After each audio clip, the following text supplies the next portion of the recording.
Fu Manchu. He was a Fresno Hells Angel and then went to Oakland. And I want to give you a little insight into him. Fu and I were good friends. What kind of man survives prison, politics, power, and silence only to vanish without a sound? Fu Manchu wasn't shot. He didn't snitch. He wasn't dragged into court or erased by enemies. One day, he was simply gone. A mind sharp enough for universities, a loyalty strong enough to refuse freedom, and an influence that moved quietly through outlaw history. This isn't a story about violence. It's about absence, and why it still doesn't make sense. Quiet power. How Fu Manchu learned to control the room. Before anyone called him legendary, Fu Manchu learned how to watch. Fresno taught him that lesson first. It was a working town, rough around the edges, full of men who talked big and delivered small. Fu noticed who survived and who disappeared. He rode with names like Vern and Moldy Marvin, men forged by violence and repetition, but he saw their limits early. Fresno could make you fear, but it could not make you powerful. Fu wanted proximity to decisions, not just scars to prove he existed.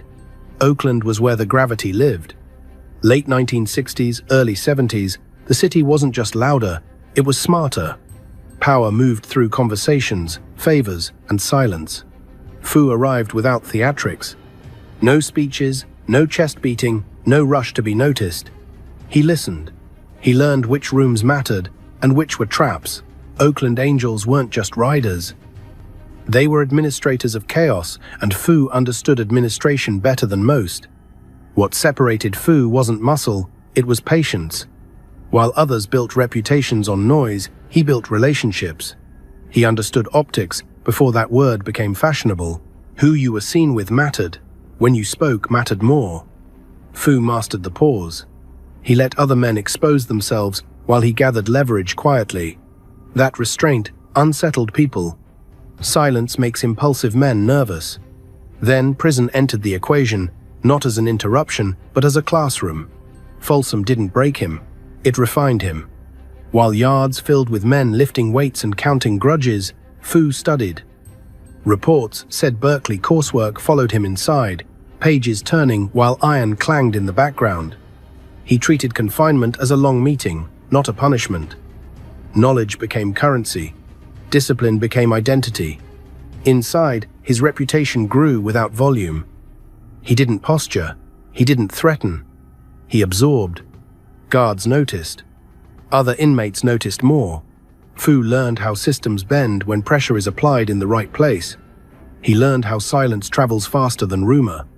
When conflict surfaced, he positioned himself where outcomes were decided, not where fists were thrown. That mindset followed him everywhere. Fu wasn't interested in being the loudest Hell's Angel. He was interested in being unavoidable. Loyalty mattered to him because loyalty created predictability, and predictability created power. He hated chaos without purpose. He hated betrayal even more. Friends described him as calm, but not forgiving. Once a line was crossed, it stayed crossed. Oakland became his proving ground. He moved between factions without friction, trusted because he didn't leak. Men spoke freely around him, then realized later what they had given away. Fu never reminded them. He remembered instead. Influence accumulated quietly, like pressure under asphalt. By the time his name carried weight beyond California, Fu Manchu had already decided what kind of man he would be. Not a myth built on explosions, but a presence built on control. He wasn't chasing fear, he was cultivating inevitability. And long before highways, cameras, or rumors closed in, Fu had already positioned himself where history couldn't ignore him. The cage he chose. When freedom was offered and Fu said no, the moment that cemented Fu Manchu's legend didn't involve a weapon, a deal, or a body. It happened quietly, at the gates of Folsom, under fluorescent lights and administrative indifference. The early 1970s. Release day. His sentence had run its course. Outside, brothers waited with engines idling. Bikes lined up like punctuation marks at the end of a long sentence. Paperwork moved across a desk. Then came the condition, a non-association clause. Walk free, but sever contact with the Hells Angels Motorcycle Club. No meetings, no calls, no loyalty. Freedom with strings. Most men would have signed without reading twice. Years inside changed the meaning of air. The smell of asphalt, the vibration of a bike, the idea of choice, all intoxicating. Fu didn't blink. He read the clause, handed it back, and stood up. Guards assumed confusion. Someone repeated the offer. He shook his head. He wasn't refusing parole, he was refusing the terms. Then he turned around and walked back into the cage. That decision stunned everyone. Outside, engines shut off one by one. No one cheered. No one argued. They understood exactly what he'd done. Fu had chosen confinement over conditional loyalty. In a world where most men claimed allegiance only when it was convenient, he made it non-negotiable.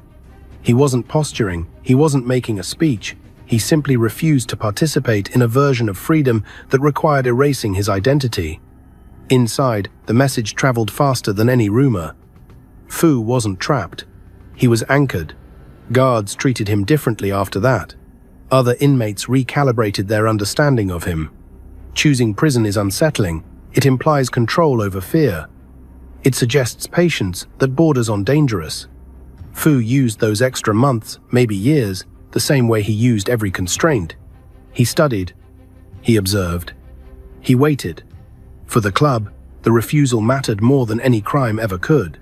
Loyalty inside outlaw culture isn't measured by slogans. It's measured by sacrifice. Fu had sacrificed something no one could question. No one could accuse him of convenience after that. When his name came up in discussions, the story always followed. He could have walked. He didn't. That single fact outweighed every rumor that would come later. Eventually, the system blinked. The clause disappeared. The gate opened again. This time, there were no conditions. Fu walked out on his own terms. No celebration, no speeches. Just unfinished business, waiting on the other side. He didn't thank anyone. He didn't explain himself. He mounted his bike and rode away. That choice echoed for years. When men questioned loyalty, his name ended the conversation. When pressure was applied through paperwork instead of violence, people remembered what he'd done. Fu had proven something uncomfortable. The cage only works if the man inside is afraid of it. He wasn't. Later, when accusations surfaced, when whispers tried to rewrite him, that moment stood immovable. Informants don't refuse freedom. Opportunists don't walk back into prison. Fu's silence carried more weight than any denial ever could. He had already answered the question when it mattered. That day at Folsom defined him more than any meeting or connection ever would. He chose the long view over the easy exit, and in doing so, he made himself untouchable in ways violence never achieves. The cage didn't hold him. He used it. Educated inside the walls, how Fu turned prison into leverage. Prison breaks most men down into routines: wake, count, wait, repeat. Fu Manchu treated it like a long-term investment. While others marked calendars and lifted iron, he marked patterns. He studied how authority moved, how favors were granted, and how silence traveled farther than threats. Folsom wasn't just a sentence to him. It was a system, and systems could be learned, mapped, and bent. What set Fu apart wasn't that he read books. Plenty of inmates read. It was how he applied what he learned. College coursework followed him inside, credits stacking, while doors slammed and lights cut out. He didn't announce it. He didn't make a show of being educated. He let people discover it slowly, the way you discover a hidden blade. Men would test him with questions, expecting bravado or ignorance. They got precision instead. Calm answers. Long memory. No wasted words. Inside, reputation is usually built on violence or vulnerability. Fu built his on predictability. If he gave his word, it held. If he stayed silent, it meant something was already decided. Men trusted him not because he was friendly, but because he was consistent. That consistency made him useful. It also made him dangerous. Information moved toward him without effort. People volunteered details just to fill the quiet. He used time differently from everyone else. Days weren't something to endure, they were something to deploy. He watched alliances form and dissolve. He learned how men behaved when they thought no one important was listening. Prison, for Fu, was a compressed version of the outside world. The same hierarchies, the same betrayals, the same hunger for status. The only difference was that the walls made patterns clearer. While locked up, his influence didn't shrink. It concentrated. Messages found their way to him. Decisions were delayed until his input was known. He became a reference point. Not a boss issuing orders, but a filter. If Fu nodded, something moved forward. If he didn't, it stalled. He never needed to explain why. People trusted that there was a reason. This was also where his patience hardened. Prison teaches you that nothing happens quickly, and anything rushed breaks. Fu internalized that. He stopped reacting. He started anticipating. When pressure came, he didn't resist it head-on. He absorbed it, let it expose its own weaknesses, then applied pressure back where it mattered. Quietly. Education sharpened his thinking, but discipline sharpened his restraint. He understood that knowledge without timing was useless. So he waited. He watched. He let others underestimate him, because underestimation is a form of cover. Men spoke too freely around someone they thought was just another inmate. Fu remembered everything. By the time the release came again, he wasn't eager. He was prepared. Prison hadn't stalled his momentum. It had aligned it. He left with a clearer understanding of power than most men ever achieve on the outside. The walls hadn't contained him. They had focused on him. That's why, when he finally returned to Oakland, he didn't come back loud or celebratory. He came back precise. Prison hadn't taught him how to survive. It had taught him how to control outcomes without being seen doing it. And that skill would soon matter far more than muscle ever could. The Quiet Authority. How Fu became trusted across chapters. The decentralization structure of the Hells Angels with autonomous chapters and When Fu Manchu finally walked free again, he didn't return as just another rider filling a seat at the table. He came back altered, sharpened, carrying something rarer than rank. Trust. Not the emotional kind, not the loud kind, but the operational kind. The kind that lets men speak freely because they believe the room is safe. Fu had earned that trust the hard way, by never wasting it. Oakland was different when he returned. Power lines had shifted. Old alliances had thinned. New ambitions were forming, louder and messier than before. Fu didn't compete with them. He moved around them. He wasn't tied to one crew's ego or one chapter's pride. He became something else. A connective tissue. Someone who could cross rooms without raising suspicion. Someone whose presence didn't escalate tension, but steadied it. What made him different was his ability to listen without absorbing emotion. Others carried grudges. Fu carried memory. He remembered who said what, when, and under what pressure.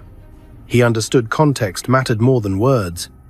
When someone contradicted themselves, he didn't call it out. He noted it. That patience made him invaluable in a culture where impulsive reactions often led to permanent consequences. His reputation grew without promotion. When events required representation beyond a single charter, Fu was chosen. Not because he was charismatic, but because he was controlled. He knew how to speak without revealing. He knew how to sit quietly without seeming weak. In rooms where outsiders were present, that balance mattered. Fu could translate without diluting. He could protect the club's interests without advertising them. That's why he was trusted to appear publicly when others were kept in the background. Cameras didn't unsettle him. Interviews didn't provoke him. He understood optics instinctively. What not to say mattered more than what was said. Silence, placed correctly, redirected narratives better than denial ever could. Fu became a buffer between myth and exposure. Across chapters, men began to see him less as an individual and more as a stabilizing force. He didn't belong to one faction. He belonged to the structure itself. That made him harder to challenge. You don't challenge infrastructure unless you're prepared for collapse. Fu understood that, and he positioned himself accordingly. Even those who disliked him respected the function he served. He wasn't flashy. He didn't seek dominance. But when he spoke, discussions shifted. Decisions slowed. People recalculated. That's quite authoritative. Not demanded, but deferred to. Earned through consistency, not fear. By the late 70s, Fu Manchu was no longer measured by his actions alone. He was measured by the absence of chaos when he was involved. Problems didn't explode. They resolved or went dormant. In a world addicted to noise, that kind of silence was powerful. And silence, as Fu had always understood, is never empty. It's controlled, backstage power, Fu, rock stars, and invisible influence. Fu Manchu's reach didn't stop at clubhouses or prison yards. It extended into places most outlaws never touched, not because they weren't allowed, but because they didn't know how to behave there. Backstage corridors, production offices, green rooms where reputations mattered more than threats. Fu understood those spaces instinctively. He didn't arrive loudly, he arrived useful. Through Oakland, he crossed paths with people who shaped culture, not headlines. Promoters, musicians, managers, names that didn't need introductions because their influence traveled ahead of them. Fu didn't fanboy, he didn't posture. He listened, learned how their worlds operated, and offered something rare in return. Stability, protection without spectacle, access without chaos. In exchange, doors opened. He became a bridge between two worlds that normally distrusted each other. The outlaw world respected loyalty and consequence. The entertainment world respected discretion and reliability. Fu spoke both languages fluently. He knew when to keep things clean and when to let them stay ambiguous. That balance made him indispensable. People felt safer with him around, even if they couldn't explain why. This wasn't about parties, it was about positioning. Fu helped connect people who could fund projects, move narratives, and redirect attention. He understood that influence didn't always look like control. Sometimes it looked like being the man who made introductions, who smoothed tensions, who quietly ensured nothing went wrong. When something didn't go wrong, no one noticed. Fu noticed. He co-founded Charlie Magoo Productions with Deacon Proudfoot, naming it after a fallen Oakland angel. The name mattered. It signaled that business was an extension of family, not a side hustle. Money moved through that lens. Projects weren't just profitable, they reinforced relationships. Fu treated legitimacy as camouflage, clean paperwork, professional fronts, nothing sloppy enough to invite curiosity. When deals happened, Fu stayed in the background. He wasn't the face, he was the structure. If something stalled, he nudged it forward. If egos clashed, he recalibrated expectations. He didn't argue, he reframed. That skill kept him in rooms long after others burned out their welcome. Stories circulated about his scale. Someone handed him a small bag of cocaine, casual, almost dismissive. Fu disappeared briefly and returned with an amount that reset the room's understanding of him. It wasn't about excess. It was about posture. Whatever game was being played, Fu played it at a higher level. Quietly, without explanation. Yet even in those moments, precision defined him. He didn't lose control. He didn't indulge recklessly. Everything had a purpose. To establish credibility, to set boundaries, to remind people that he operated on a different plane. Excess was a tool, not a weakness. Hollywood didn't see him as a threat. That was his advantage. He wasn't violent in those spaces. He was efficient.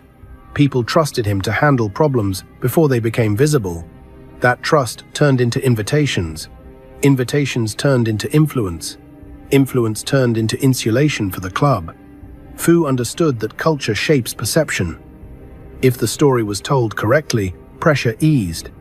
If the wrong image circulated, scrutiny followed. He helped steer narratives without ever appearing to do so. That subtlety kept him relevant in rooms where most outlaws would have been removed immediately. By the time his name circulated quietly among musicians and producers, Fu had already succeeded. He had embedded himself into systems that didn't rely on intimidation, systems that rewarded discretion. And once embedded, he didn't exploit them loudly. He maintained them. That was his strength. In the end, his backstage power mattered as much as any street credibility. It expanded the club's reach without expanding its exposure. Fu Manchu didn't chase the spotlight. He stood just outside it, shaping what it illuminated. Myth management. Shaping the story without touching the spotlight. By the time Fu Manchu's influence stretched beyond clubhouses and backstage corridors, he understood something most men never do. Power doesn't just move money or bodies, it moves stories. And whoever controls the story controls how pressure arrives. Fu didn't need to be seen steering it. He needed to make sure it never ran off the road. He learned this while still inside. Films, books, and interviews all circle the same mythology. Outlaws were framed as monsters or folk heroes, depending on who held the camera. Fu paid attention to how narratives hardened. Once a story stuck, it became evidence, even when it wasn't true. He didn't argue with stories. He adjusted the conditions around them. When cameras appeared, Fu didn't flinch. He understood how to sit still while others filled the silence with mistakes. He spoke just enough to sound cooperative without surrendering anything of value.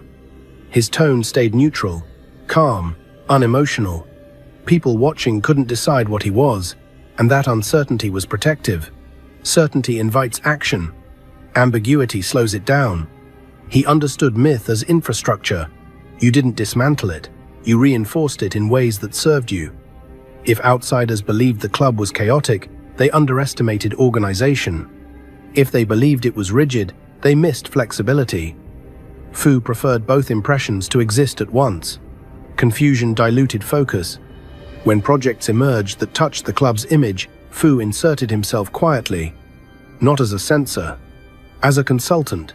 He didn't rewrite. He redirected. A scene moved here, a line cut there. Emphasis shifted away from details that invited curiosity and toward elements that felt familiar and harmless. Nothing obvious, nothing heavy-handed. The leak that haunted him. When silence was broken. Somewhere, Fu Manchu trusted silence the way other men trusted weapons. Silence was clean, silence was controllable, silence kept people alive.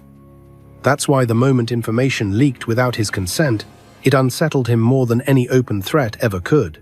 It happened after Altamont, after the chaos, after the deaths, after the lawsuits, and the long shadow that followed.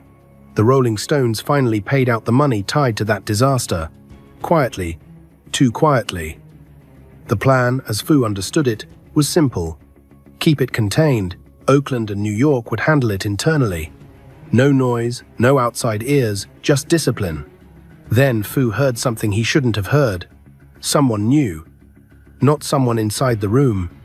Someone adjacent. Someone who wasn't supposed to know anything at all. In Fu's world, information didn't drift. It traveled because someone moved it.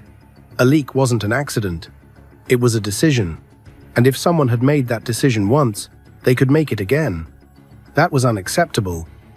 Not because of pride, but because it meant control had slipped somewhere unseen. What bothered him most wasn't the money. Money could be replaced. Influence could be rebuilt. What bothered him was the uncertainty. Fu hated unknown variables. He could handle enemies. He could handle pressure. He could even handle betrayal if he knew where it came from. What he couldn't tolerate was not knowing who had broken the code. The answers never came. Everyone denied it. Some convincingly, some poorly. Fu didn't call anyone out. He didn't force a confession. He just kept track. Silence returned, but it felt different now. Thinner, less trustworthy. The leak had proven something he already suspected. Not everyone respected the rules as deeply as they claimed. From that point on, Fu adjusted. He shared less. He segmented conversations. He stopped assuming loyalty equaled discipline. He began treating information like contraband, passed only when necessary. The circle tightened. Not dramatically, gradually. So gradually, most people didn't notice until they were already outside it. This wasn't paranoia, it was a principle. Fu believed survival depended on knowing exactly where your edges were. The leak had blurred those edges. That bothered him in a way violence never had. Violence was loud and obvious. Information was invisible and permanent. Some people later mistook this shift for coldness. They said Fu had grown distant, less approachable, more internal. That wasn't true. He hadn't withdrawn, he had refined. He was still present, still listening. But now every word was weighed. Every detail is evaluated for risk. He never forgot that unanswered question. Even years later, it surfaced in quiet moments. Not as anger, but as unresolved business. In a life defined by control, the one thing he never regained was certainty about that breach. And that lack of certainty followed him. Fu Manchu didn't believe in coincidences. He believed in patterns waiting to be completed. The leak became one of those patterns. An open loop. Not enough to destroy him, but enough to remind him that silence, once broken, never fully heals. In the end, that awareness shaped how he moved through the rest of his life. More careful, more contained, less forgiving of loose mouths and casual trust. He had learned something valuable and costly. Silence was powerful, but only as long as everyone agreed to protect it. The accusation that came too late, informant whispers, and a dead man's silence. Every legend eventually attracts a rewrite.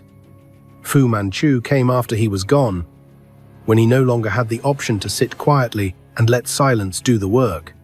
Years after his death, a claim surfaced from a distance, floated casually, as if weightless. Someone said Fu had been an informant, not loudly, not with proof, just enough to hang in the air. For people who didn't know him, the claim sounded provocative. For people who did, it sounded absurd. Fu had built his entire identity on one thing that couldn't be faked: consistency. Informants leave patterns, they talk under pressure, they bargain when cornered. Fu had done the opposite at every critical moment.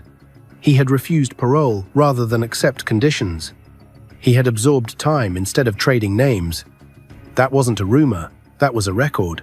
Those closest to him shut the claim down quickly, but not dramatically. They didn't need to. The accusation collapsed under its own weight. Fu had once taken the stand in his own defense, something that was common in that era when prosecutors leaned on flipped witnesses to build cases. Defending yourself after someone else talks isn't betrayal. It's survival. That distinction mattered to the men who lived by it. But Fu wasn't there to explain nuance, and nuance rarely survives in retellings. Once a man dies, his story becomes available to anyone with a microphone.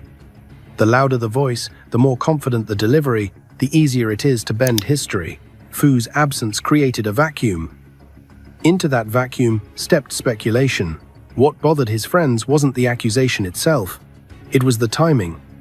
No one had dared say it while he was alive. No one had challenged his loyalty when he could still look them in the eye. The whisper arrived only after the road had already claimed him.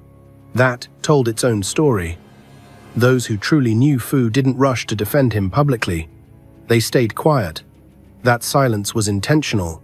Fu had always believed that arguing with noise amplified it. Letting lies die from lack of oxygen was cleaner.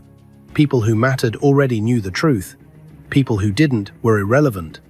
In outlaw culture, reputation isn't maintained by statements. It's maintained by memory. Fu's memory included prison gates, turned away from freedom, years spent inside when he didn't have to be, and influence exercised without exposure.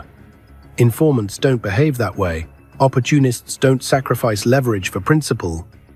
The accusation revealed more about the environment than about Fu. It showed how quickly narratives decay when they're no longer defended by presence. It showed how myths are reshaped by people who want relevance through proximity to a famous name.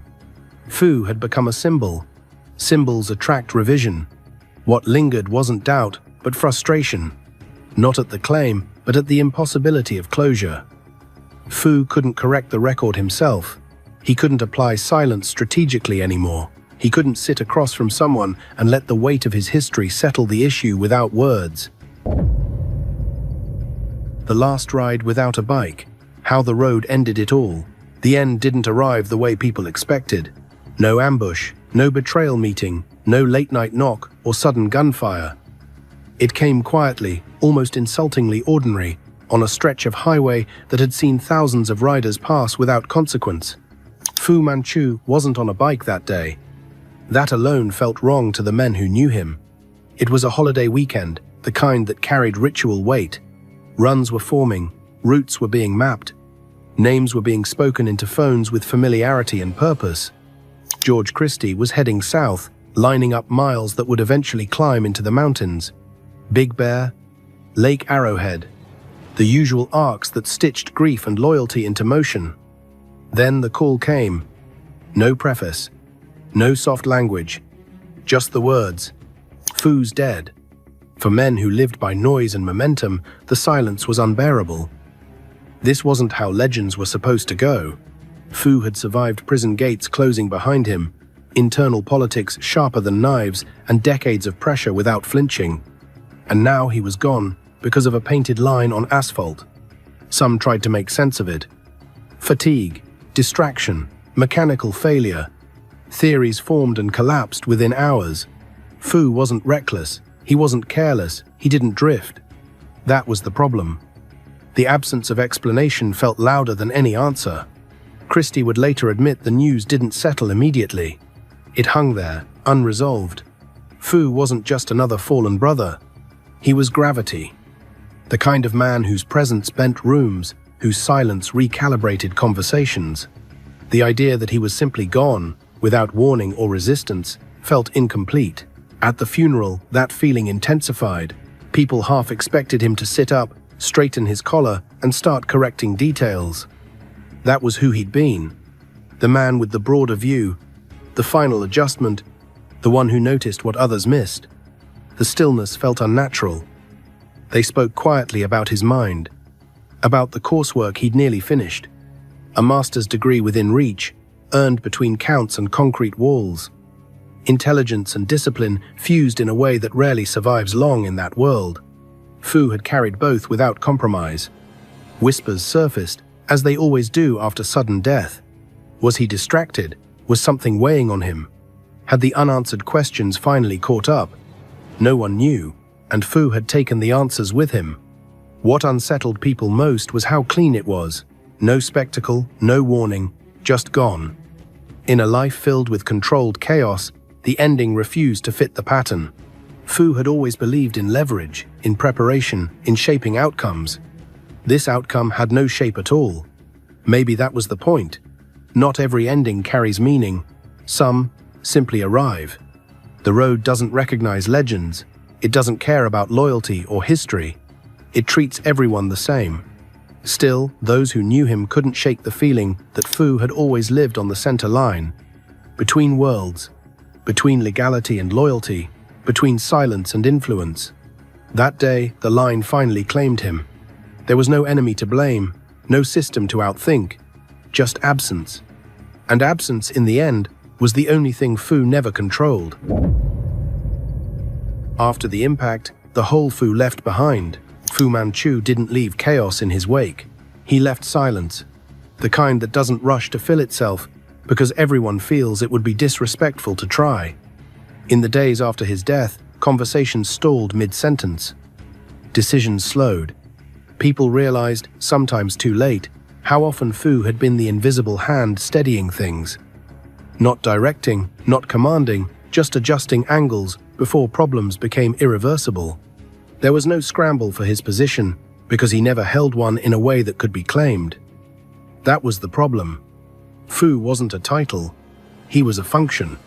When he disappeared, the system didn't collapse, but it wobbled. People spoke more carefully, then less carefully. Small misunderstandings took longer to resolve. Old tensions resurfaced because the person who usually absorbed them wasn't there anymore. Those who had relied on his judgment felt exposed. Fu had been a filter. Not everything reached leadership because not everything needed to. Without him, more noise traveled upward, more opinions, more urgency. The absence of restraint made the rooms louder. Louder rooms make worse decisions. That pattern didn't show itself immediately. It took time, weeks, months, years. Friends noticed it first. Fu had been the man you called when something didn't feel right, but you couldn't explain why. He didn't rush you. He didn't interrupt. He asked one or two questions, then went quiet. By the time he spoke again, the problem looked smaller, more defined. Without him, people reacted instead of thinking. That difference was subtle but costly. There was also grief, though it wasn't public. Men like Fu aren't mourned with speeches. They're mourned with adjustments. People rode a little differently, spoke a little less, trusted a little more cautiously. Fu had set a standard that couldn't be inherited. You either had that discipline, or you didn't. Some tried to emulate him. They adopted his quiet, his pauses, his refusal to overshare. It didn't work. Silence without understanding is just emptiness. Fu's silence was weighted because it was informed. He knew when to speak because he knew what he was holding back. Others mistook quiet for control and learned quickly that the two aren't the same. Over time, his name came up less often, but his influence lingered. Not as nostalgia, as a comparison. When things went wrong, someone would eventually say, Fu would have caught this. Not out loud at first, later more openly. He became a benchmark for judgment, not for dominance. The hole he left wasn't dramatic. It didn't announce itself. It showed up in delays, in miscalculations, in small conflicts that escalated because no one stepped in early enough. Fu had always believed that the most important work happens before anyone notices it. His absence proved him right. Years later, people still argued about who he really was. Intellectual, outlaw, operator, loyalist. All of it missed the point. Fu was a stabilizer. He understood systems, people, and timing in equal measure. That balance is rare. When it disappears, you feel it long before you can name it. There was no replacement, only adaptation. The world moved on because it had to. But it moved differently. Less precise, less patient. Fu Manchu didn't just die on that highway. He took a way of thinking with him. And that loss, unlike his name, never fully faded. The man versus the myth. Why Fu still refuses to settle? Time didn't simplify Fu Manchu. It complicated him. The longer he was gone, the more versions of him appeared. Some painted him as a mastermind, operating several steps ahead of everyone else. Others reduced him to a symbol, a convenient character in a story about outlaw excess. Both versions missed the truth in different ways. Fu wasn't a caricature. He was a contradiction that refused to resolve cleanly. People like neat endings. They want a lesson, a warning, a headline that explains everything. Fu's life never offered that. He didn't rise through spectacle, and he didn't fall through betrayal. He operated in the margins, where motives blur and outcomes depend on timing more than intent. That's uncomfortable for storytellers. It's easier to label than to understand. The myth grew because silence leaves room for projection. Fu didn't publish memoirs. He didn't give closure interviews. He didn't clarify his role for the record. He let actions stand in for explanation. After his death, that restraint became a problem. Without his presence to anchor the story, others filled the space with their own interpretations. Some focused on his intellect, the near-complete degree, the disciplined mind inside a violent world. They framed him as an outlaw philosopher, proof that intelligence and crime aren't opposites. Others leaned into his connections. The music world, the film projects, the quiet power behind visible culture. To them, Fu represented infiltration, a man who slipped between worlds without being absorbed by either. Then some fixated on his loyalty. They refused parole. The years inside when he didn't have to stay. They treated that moment as his defining feature, a moral checkpoint in a world allergic to absolutes. For them, Fu was a standard bearer, someone who proved the code still mattered when it cost something real. All of these interpretations were true, and none of them were complete.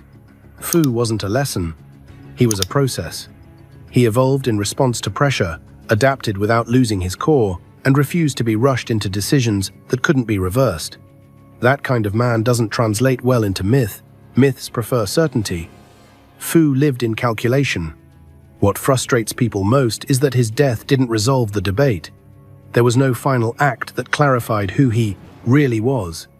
No betrayal exposed, no hidden virtue revealed, just a sudden stop. That lack of narrative payoff keeps the conversation alive. Everyone keeps looking for the missing chapter that isn't there. Those who knew him best rarely participate in that conversation. They understand something outsiders don't. Fu didn't care how he was remembered. He cared about whether things worked, whether systems are held, whether loyalty had meaning beyond slogans. Legacy, to him, was operational, not symbolic. That's why he resists simplification. You can't reduce him to hero or villain without stripping away the context that made him effective. You can't celebrate him without acknowledging the world he navigated. And you can't condemn him without ignoring the discipline he maintained where others collapsed. Fu Manchu exists now in that uncomfortable space between admiration and unease. People sense there was something important in how he moved, even if they can't articulate it. He forces a question most stories avoid. What does integrity look like in a world built on compromise? There's no clean answer. Fu wouldn't have offered one anyway. He would have listened, waited, and let the question expose whoever was asking it. Not shot, not snitched, just gone. Why his ending still feels wrong. Some endings make sense, and others refuse to sit still. Fu Manchu's belongs to the second kind. Even years later, people circle it, not because it was dramatic, but because it wasn't. No bullets, no courtroom, no betrayal exposed under pressure. Just a sudden absence that didn't match the life that came before it. In that world, men like Fu usually fall one of two ways, loud or public. Violence or paperwork, someone takes credit, or the state does. A man who had survived prisons, politics, and proximity to power didn't vanish in a blaze. He drifted across a center line and disappeared. The phrase people still use says everything. Not shot. Not snitched. Just gone. It's not a slogan, it's confusion disguised as acceptance, because no one could place the ending where it belonged. It didn't resolve anything. It didn't confirm or deny the rumors. It didn't reward loyalty or punish ambition. It simply cut the story mid-thought. That kind of ending forces uncomfortable reflection. If Fu could go out like that, what did all the planning matter? What did silence protect you from, if chance could still reach across asphalt and end it without intent? People don't like those questions. They prefer endings that reinforce rules. Fu didn't. Some tried to retrofit meaning onto it. They said maybe he was tired. Maybe the unanswered leak had finally weighed him down. Maybe the years of calculation had taken something out of him. None of those explanations held. Fu wasn't careless. He wasn't distracted. He didn't drift. The road simply didn't care who he was. Others went further, suggesting darker interpretations. Hidden pressure, unspoken stress. Things he never shared. Those theories filled space but solved nothing. They said more about the need for closure than about Fu himself. When a man lives by control, people expect his death to carry intention. This one didn't. What makes it linger is how clean it was. No escalation, no warning, no aftermath that revealed something new. The absence of drama left nothing to analyze, nothing to point to. Just a before and an after with no bridge between them. That emptiness keeps the story alive. Fu had always occupied the middle ground, between outlaw and intellectual, between silence and influence, between visibility and power. It's fitting, in a cruel way, that his end came on a center line, the literal middle of the road. Neither side claimed him, neither narrative absorbed him.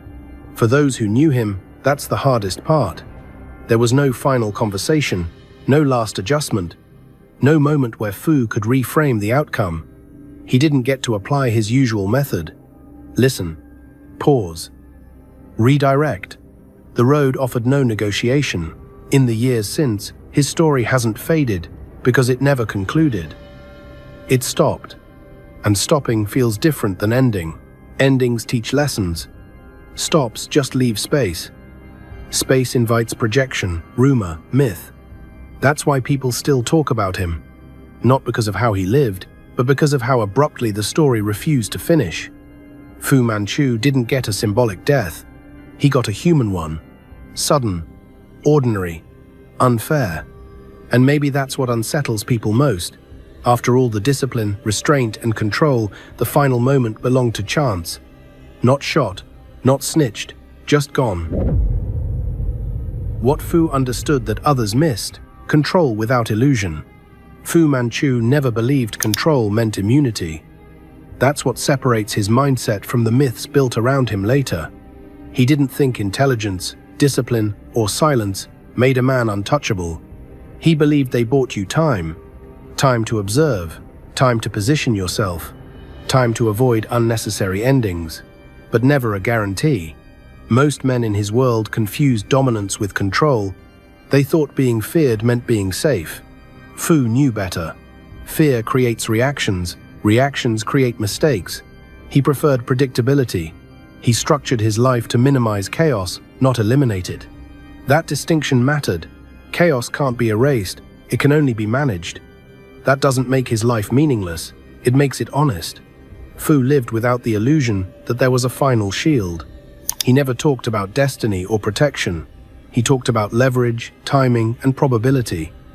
He accepted that chance exists and that no amount of discipline can erase it entirely. Those who knew him understood this instinctively. Fu didn't panic about endings. He planned around them. He believed the goal wasn't to survive forever, but to survive with integrity intact. By that measure, he succeeded. He didn't compromise his core to buy comfort. He didn't trade loyalty for convenience. He didn't rewrite himself to fit safer narratives. After his death, many tried to frame him as tragic. Others framed him as wasted potential. Both missed the point. Fu wasn't chasing a clean ending. He was chasing consistency. He wanted his actions to align no matter the outcome. That alignment is rare, and it's uncomfortable to confront because it strips away comforting lies about control. His life quietly challenges a common fantasy. That smart men always outmaneuver fate. Fu knew better. He prepared, adapted, and adjusted, but he never pretended preparation equaled invincibility. That realism made him effective. It also made his ending harder to digest for people who need rules to feel fair. Fu Manchu didn't lose a chess match. He walked away from the board because the board was never the point. The point was how you played while you were there. Calm, disciplined, loyal to something beyond convenience. That's why his story still resonates. Not because he was the smartest or the toughest, but because he never lied to himself about the limits of control. He accepted them and worked within them. And when the road took him anyway, it didn't undo the life he had already lived. In a world obsessed with invincibility, Fu understood something far rarer. Control is temporary. Integrity is not. The measure that still holds. Why Fu's code outlived him. Long after the shock faded and the rumors burned themselves out, one thing remained stubbornly intact. The standard Fu Manchu left behind. Not a rulebook, not a slogan, a measure. People didn't quote him. They measured situations against him, quietly, almost unconsciously. When conversations drifted toward shortcuts, someone would pause. When loyalty became conditional, someone would hesitate. Fu's name didn't need to be spoken. The reference point was already there. Would this hold up under Fu's scrutiny? Would this survive silence? That question lingered even among people who had never met him. Fu's code wasn't written, but it was consistent. Loyalty meant sacrifice, not convenience. Silence meant discipline, not fear. Intelligence meant restraint, not manipulation for its own sake. And control meant understanding limits, not pretending they didn't exist. These weren't romantic ideals. They were operational principles. That's why they lasted. Most men leave behind stories. Fu left behind a way of evaluating behavior. That's harder to erase. Stories get rewritten, standards don't. Over time, people noticed that problems escalated faster without him. Not because he was a savior, but because he absorbed friction early. His code prioritized prevention over reaction. Without that, conflicts grew teeth, before anyone noticed. You could see it in small things. Meetings ran longer, decisions became more emotional. Words were spoken that couldn't be walked back. Fu would have cut those moments off before they mattered. Not by dominating the room, but by reframing the question. He understood that most conflicts weren't about substance, they were about ego seeking release. What made his code endure was that it demanded effort. It was easier to be loud than measured. Easier to retaliate than to wait. Easier to justify betrayal than to sit with discomfort. Fu chose the harder path consistently. That consistency made his behavior predictable in the best way. People trusted predictability because it reduced risk. After his death, some tried to adopt his mannerisms, the pauses, the quiet, the refusal to overshare. It never worked unless the thinking matched the behavior. Fu's silence wasn't empty. It was informed. He knew what he wasn't saying and why. Without that awareness, quiet just created confusion. Those who truly carried his code didn't imitate him. They internalized the logic. They learned to ask better questions. Who benefits from this noise? What happens if we wait? What does loyalty cost here? Those questions slowed things down. Slowing things down often saved lives. Fu's influence also lingered in what people refused to do. They refused to trade short-term comfort for long-term exposure. They refused to let frustration dictate outcomes. They refused to mistake opportunity for obligation. Fu had taught them that not every door should be walked through just because it opens. In that sense, his death didn't diminish him. It clarified him. The absence revealed the value. People realized how much he had been carrying without advertising it. The measure he left behind wasn't perfection.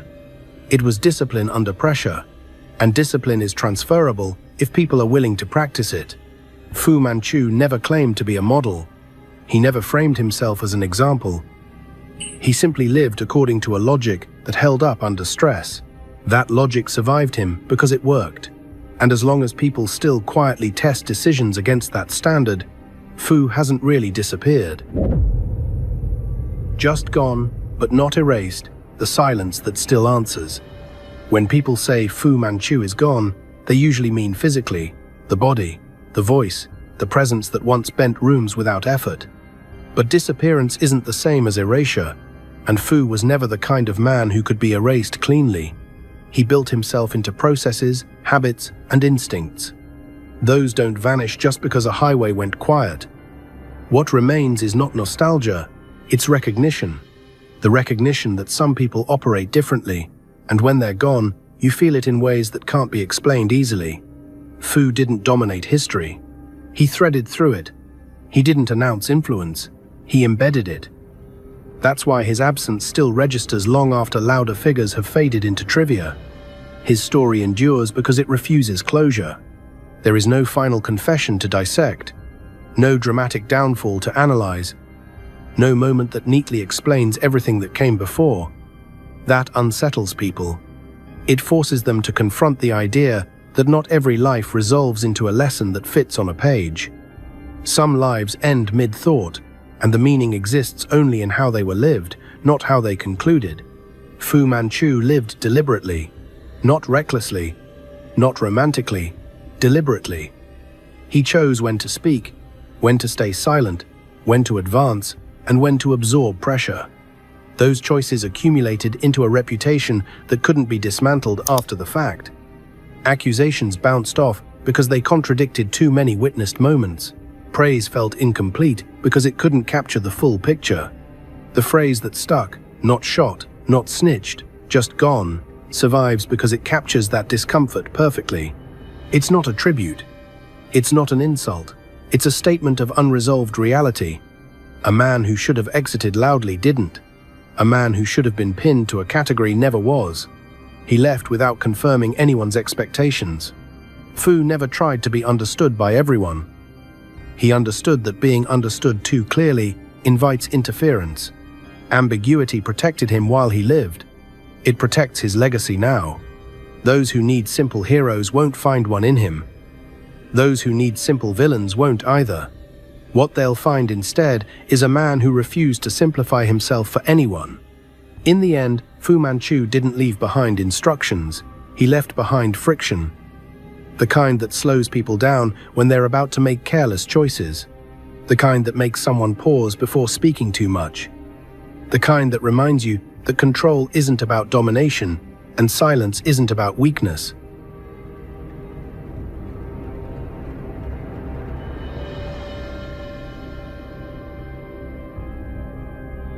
What does a man have to do to survive 40 years inside the Hells Angels, only to be erased without a single punch thrown? This is not a story about death in an alley or betrayal in a prison yard. It is about power, silence, and a decision made behind closed doors. One man rose from street violence to biker legend, outlived wars, prisons, and assassins, and then lost everything in a moment that never made the news. This is how a legend was quietly removed. The making of a monster. Some children dream of becoming doctors, pilots, or athletes. Others chase attention, approval, or escape. And then there are a few who grow up chasing something far darker. For Jørn Nielsen, later known as Junker, violence was not rebellion or accident, it was a direction. He was born on June 5, 1960, in Copenhagen. Denmark at the time was stable, orderly, and safe by most measures. His childhood did not unfold in war zones or extreme poverty. There was no dramatic origin story that explained what came next. What stood out was not where he came from, but how early he learned to dominate through fear. School quickly became a problem. Teachers described him as disruptive and aggressive. Classmates learned to keep a distance. Discipline did nothing. Punishment only sharpened his instincts. By his early teens, he was already leading smaller groups of boys, not through charisma, but through intimidation. He learned something crucial early on. People obey faster when they are afraid. By 15, he was expelled, not suspended, expelled. While others navigated adolescence with uncertainty, Junker moved with certainty. He gravitated toward bars, older crowds, and violence that carried real consequences. Fights were no longer about emotion. They were about the outcome. Someone lost, someone bled, someone learned. His parents eventually reached a breaking point. They did not disown him in anger. They removed him because they could not control him. That moment mattered. It was the final severing of conventional authority. From that point forward, loyalty would only exist where power was respected. The Dirty Eagles motorcycle gang filled that void. They were not elite, not yet, but they offered structure, hierarchy, and a place where aggression was currency. At 15, Junker was already encountering police after bar fights that ended with broken faces and unconscious bodies. He did not retreat from attention, he studied it. Violence, he learned, created a reputation. Reputation created protection. By 1977, his circle aligned as hangarounds with the Nomads, forming alliances with Iron Skulls and Galloping Goose. These were not friendships, they were strategic relationships. Each connection expanded reach, each conflict refined discipline. In 1978, he received his first serious prison sentence. 2.5 years for a bar fight that left another man permanently damaged. For most teenagers, prison is a fear. For Junker, it was confirmation. He belonged in environments where strength dictated outcome. When he was released in 1980, there was no hesitation. Denmark, he decided, needed something larger, more organized, more absolute. Random violence bored him now. He wanted permanence. That December, his club was accepted into the Hells Angels, the first official chapter in Scandinavia. It was not just membership, it was a transformation. Rules replaced chaos. Identity replaced anonymity. Violence became policy instead of impulse. Inside the club, Junker thrived. He was disciplined, relentless, and immune to hesitation. He enforced order without apology. Where others reacted emotionally, he calculated. Where others fought, he eliminated. His reputation grew quickly, not because he sought attention, but because he delivered results. This was not recklessness. It was intent. By his early 20s, he had already crossed lines that most criminals never approach.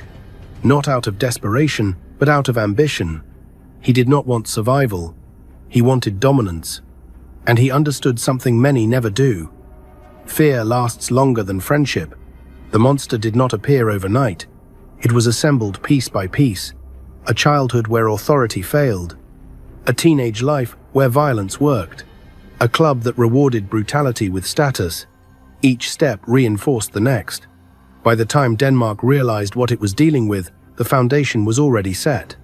This was not a man slipping into crime. This was a man building toward it. Entering the biker underworld. By the early 1980s, Denmark's biker scene was still fragmented. Clubs existed, but most were loose collections of men bound more by attitude than structure. Territory shifted constantly. Alliances were unstable. Violence happened, but it lacked coordination. That instability created an opportunity, and Jonker recognized it immediately. The Hells Angels brought something Denmark had never seen before: hierarchy. Membership was earned, not claimed. Loyalty was enforced, not assumed. And violence, when used, served a purpose. For Jonker, this environment felt natural. Chaos bored him. Systems interested him. Inside the club, he learned quickly. Prospecting wasn't about proving toughness. It was about demonstrating control. Knowing when to act, when to wait, and when to let others destroy themselves. He paid attention to how decisions were made, who actually held influence, and how fear was distributed. Respect, he learned, flowed upward only when pressure was applied downward. The Danish underworld noticed the shift almost immediately.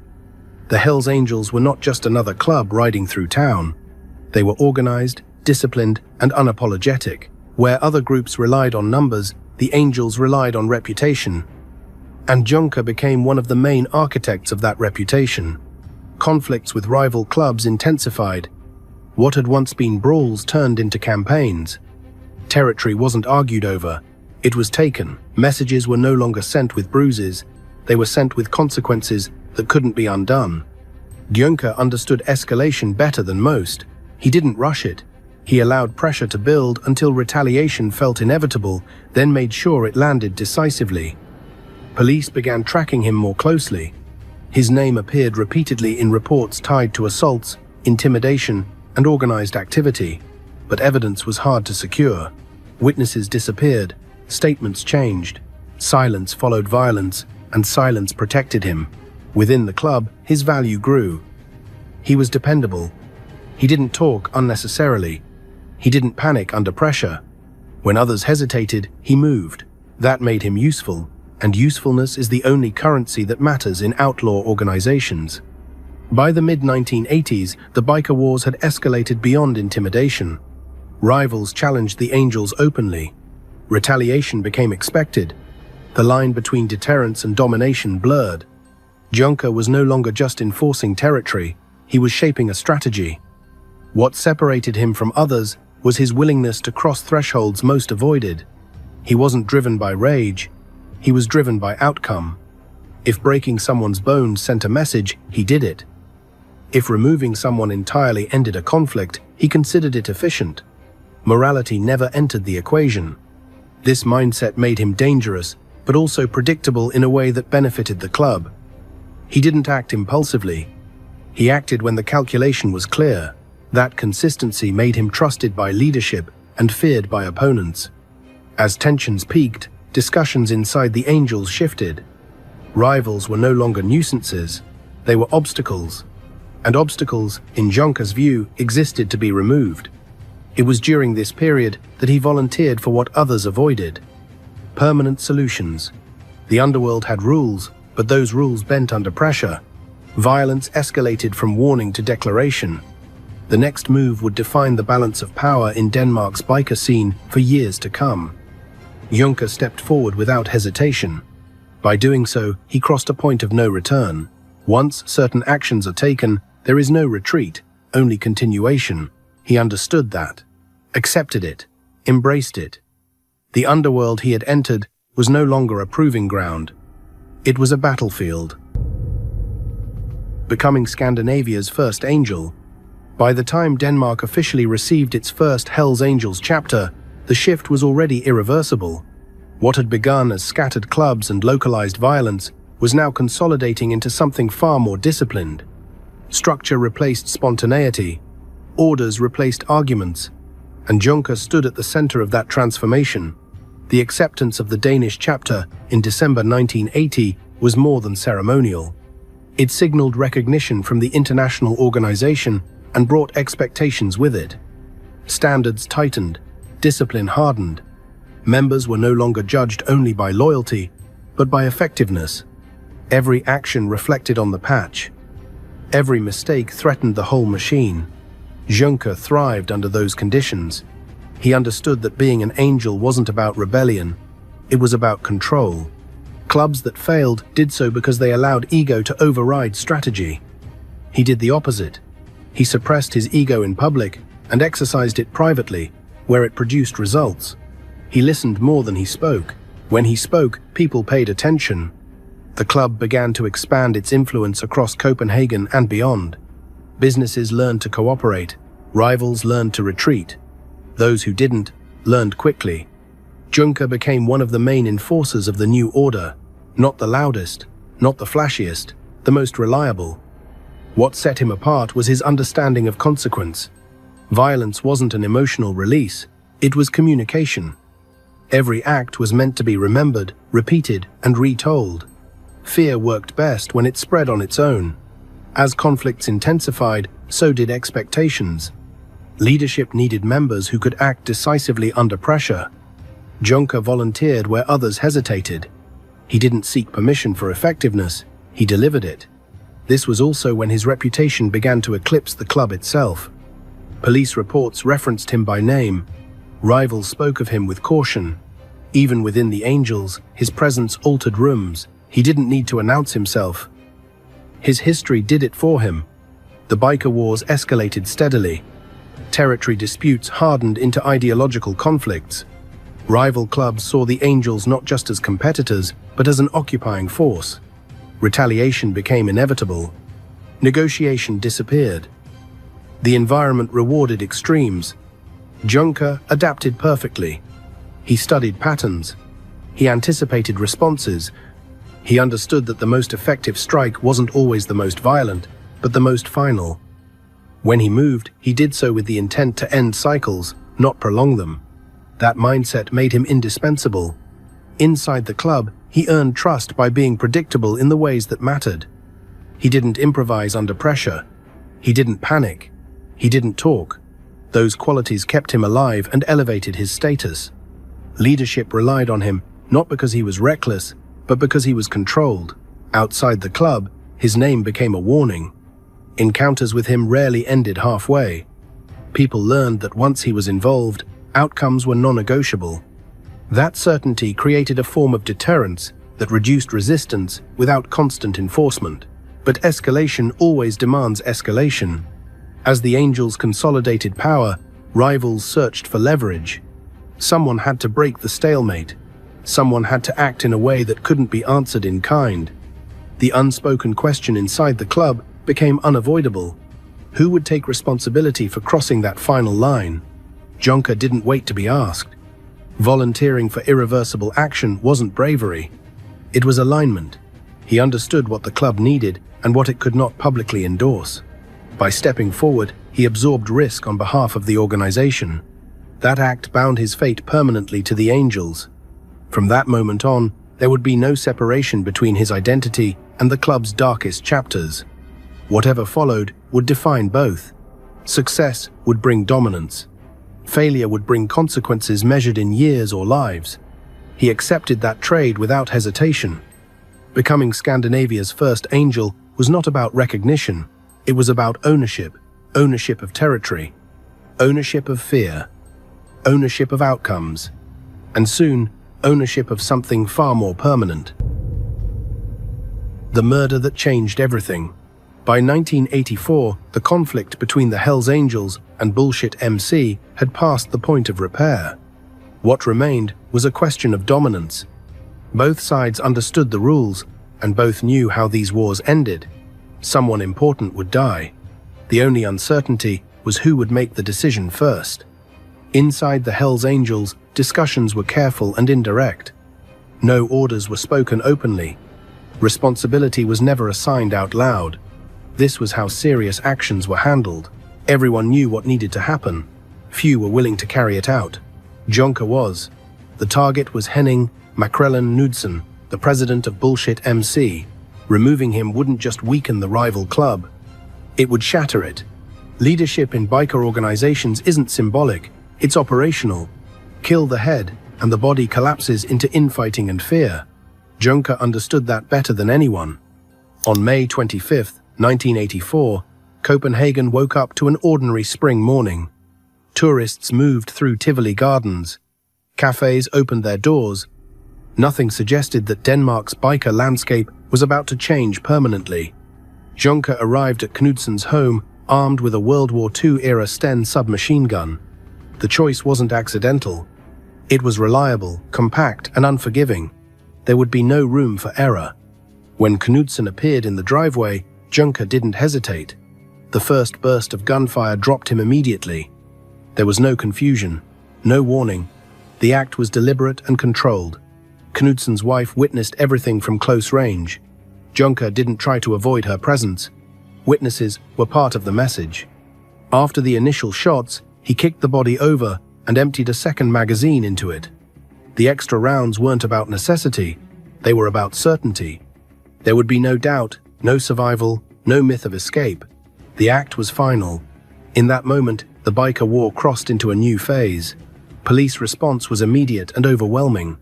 Denmark had rarely seen violence of that scale connected to organized crime. A nationwide manhunt began. Juncker's name dominated headlines. He became Denmark's most wanted man almost overnight. But catching him proved difficult.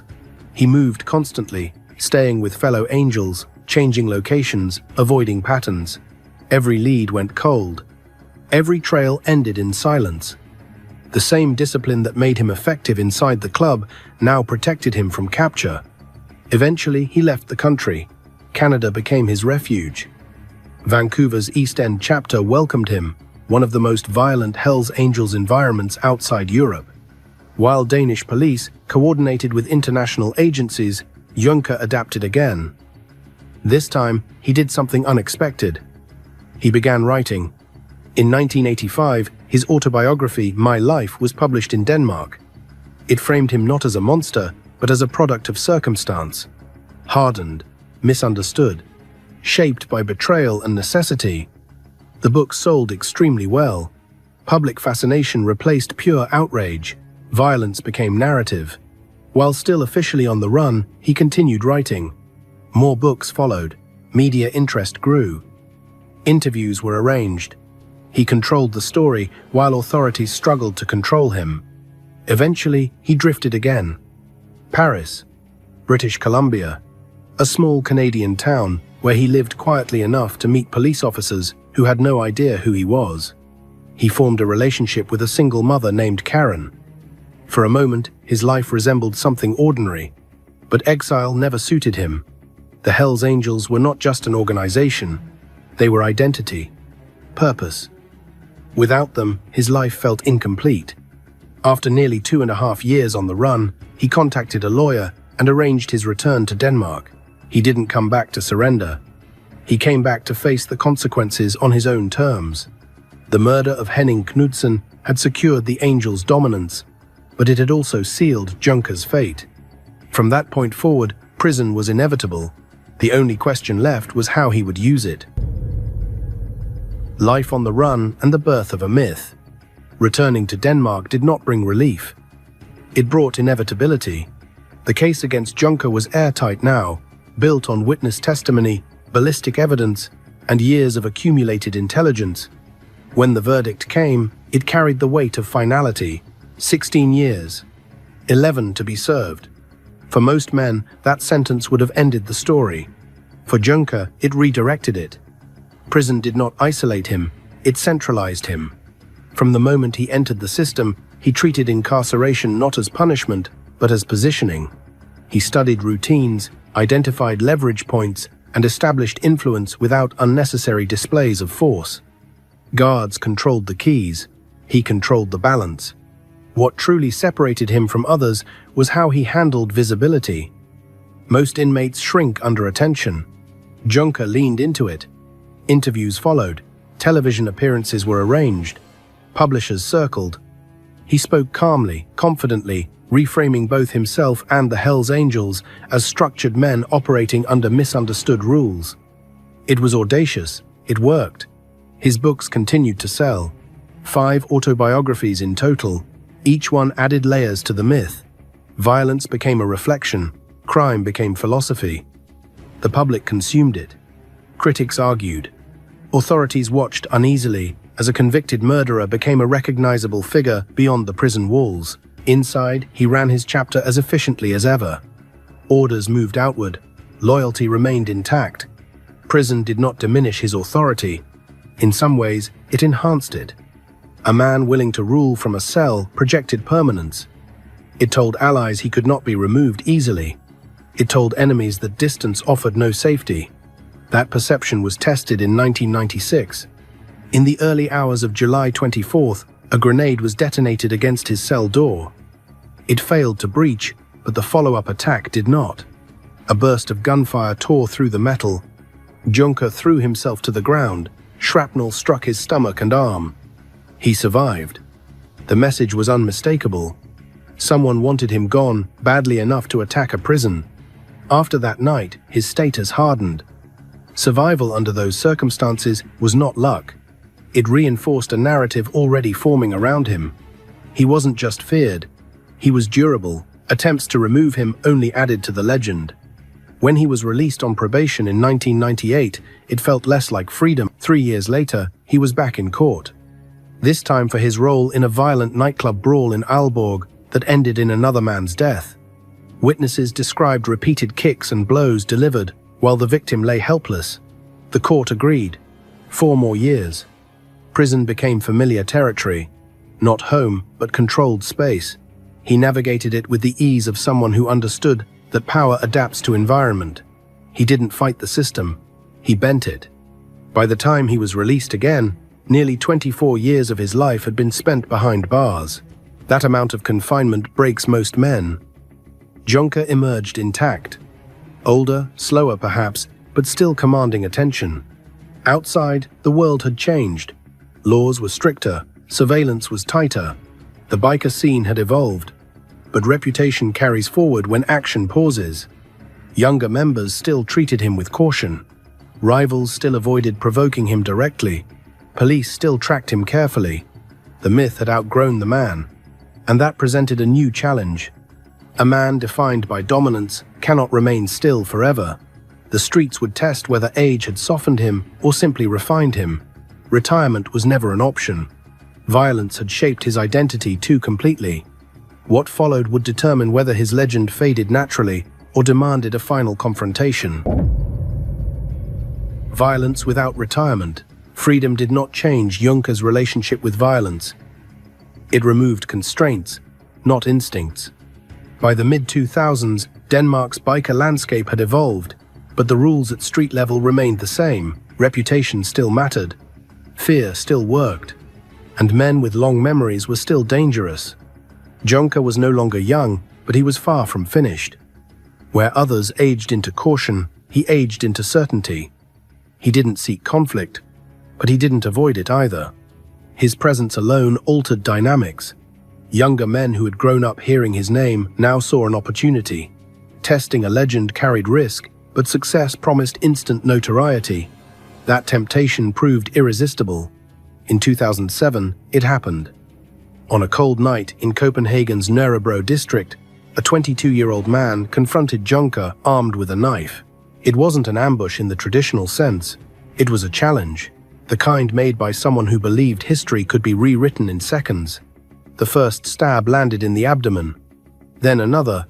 For most men, those wounds would have ended the night in an emergency room, if not a morgue. Junker did not collapse. He did not retreat. He reacted. What followed was brief and brutal.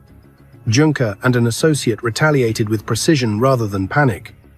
The attacker fled in his car, bleeding heavily. He made it barely 25 meters before slumping forward over the steering wheel. The lesson was complete. Police arrived quickly. Investigators saw an opportunity. The name alone justified months of scrutiny. Junker spent 9 months in custody. Interrogations were exhaustive. Files thickened. Witnesses were questioned repeatedly. And then the case collapsed. Again, the acquittal reinforced a belief that had followed him for decades. Whether through legal strategy, intimidation, or simple absence of evidence, consequences never seemed to land cleanly. Some called it luck, others called it preparation. Either way, the result was the same. His status remained intact. Public fascination returned almost immediately. Television producers sought commentary. Journalists framed him as a relic of a darker era, still standing. He spoke calmly, thoughtfully, with the ease of someone who understood the power of appearing reasonable. Violence, he suggested, was a language society refused to understand while still responding to it. This phase of his life was different from earlier ones. He was no longer building dominance, he was maintaining it. That required restraint as much as force. Every altercation carried a greater risk now. Surveillance was tighter, tolerance was lower, the margin for error had shrunk. Günther adapted. He became selective. Where he once enforced presence, he now relied on reputation. Where he once acted personally, he now allowed distance to do the work. The threat no longer needed demonstration. The memory of past demonstrations was enough. Yet he never fully disengaged. That would have signaled weakness, and weakness invites correction. Instead, he occupied a narrow space between visibility and withdrawal, present but not accessible, known but not exposed. Inside the Hells Angels, this evolution created tension. The club was changing, younger members rose, new leadership priorities formed, law enforcement pressure increased, media scrutiny intensified. The old ways were becoming liabilities. Günther represented those old ways, not because he clung to them, but because he embodied them too completely. His history attracted attention the club no longer wanted. His independence made him difficult to manage, and his reputation overshadowed men who needed room to assert authority. Violence had not retired him. Time had repositioned him. What once made him indispensable was slowly becoming inconvenient, not because he failed, but because he lasted. And in outlaw organizations, longevity without submission creates instability. The streets still feared him. The public still recognized him. The police still watched him. But inside the club, something was shifting, and Günther, for all his awareness, was no longer at the center of those conversations. Becoming untouchable, by the time Günther reached his late 40s, something unusual had happened.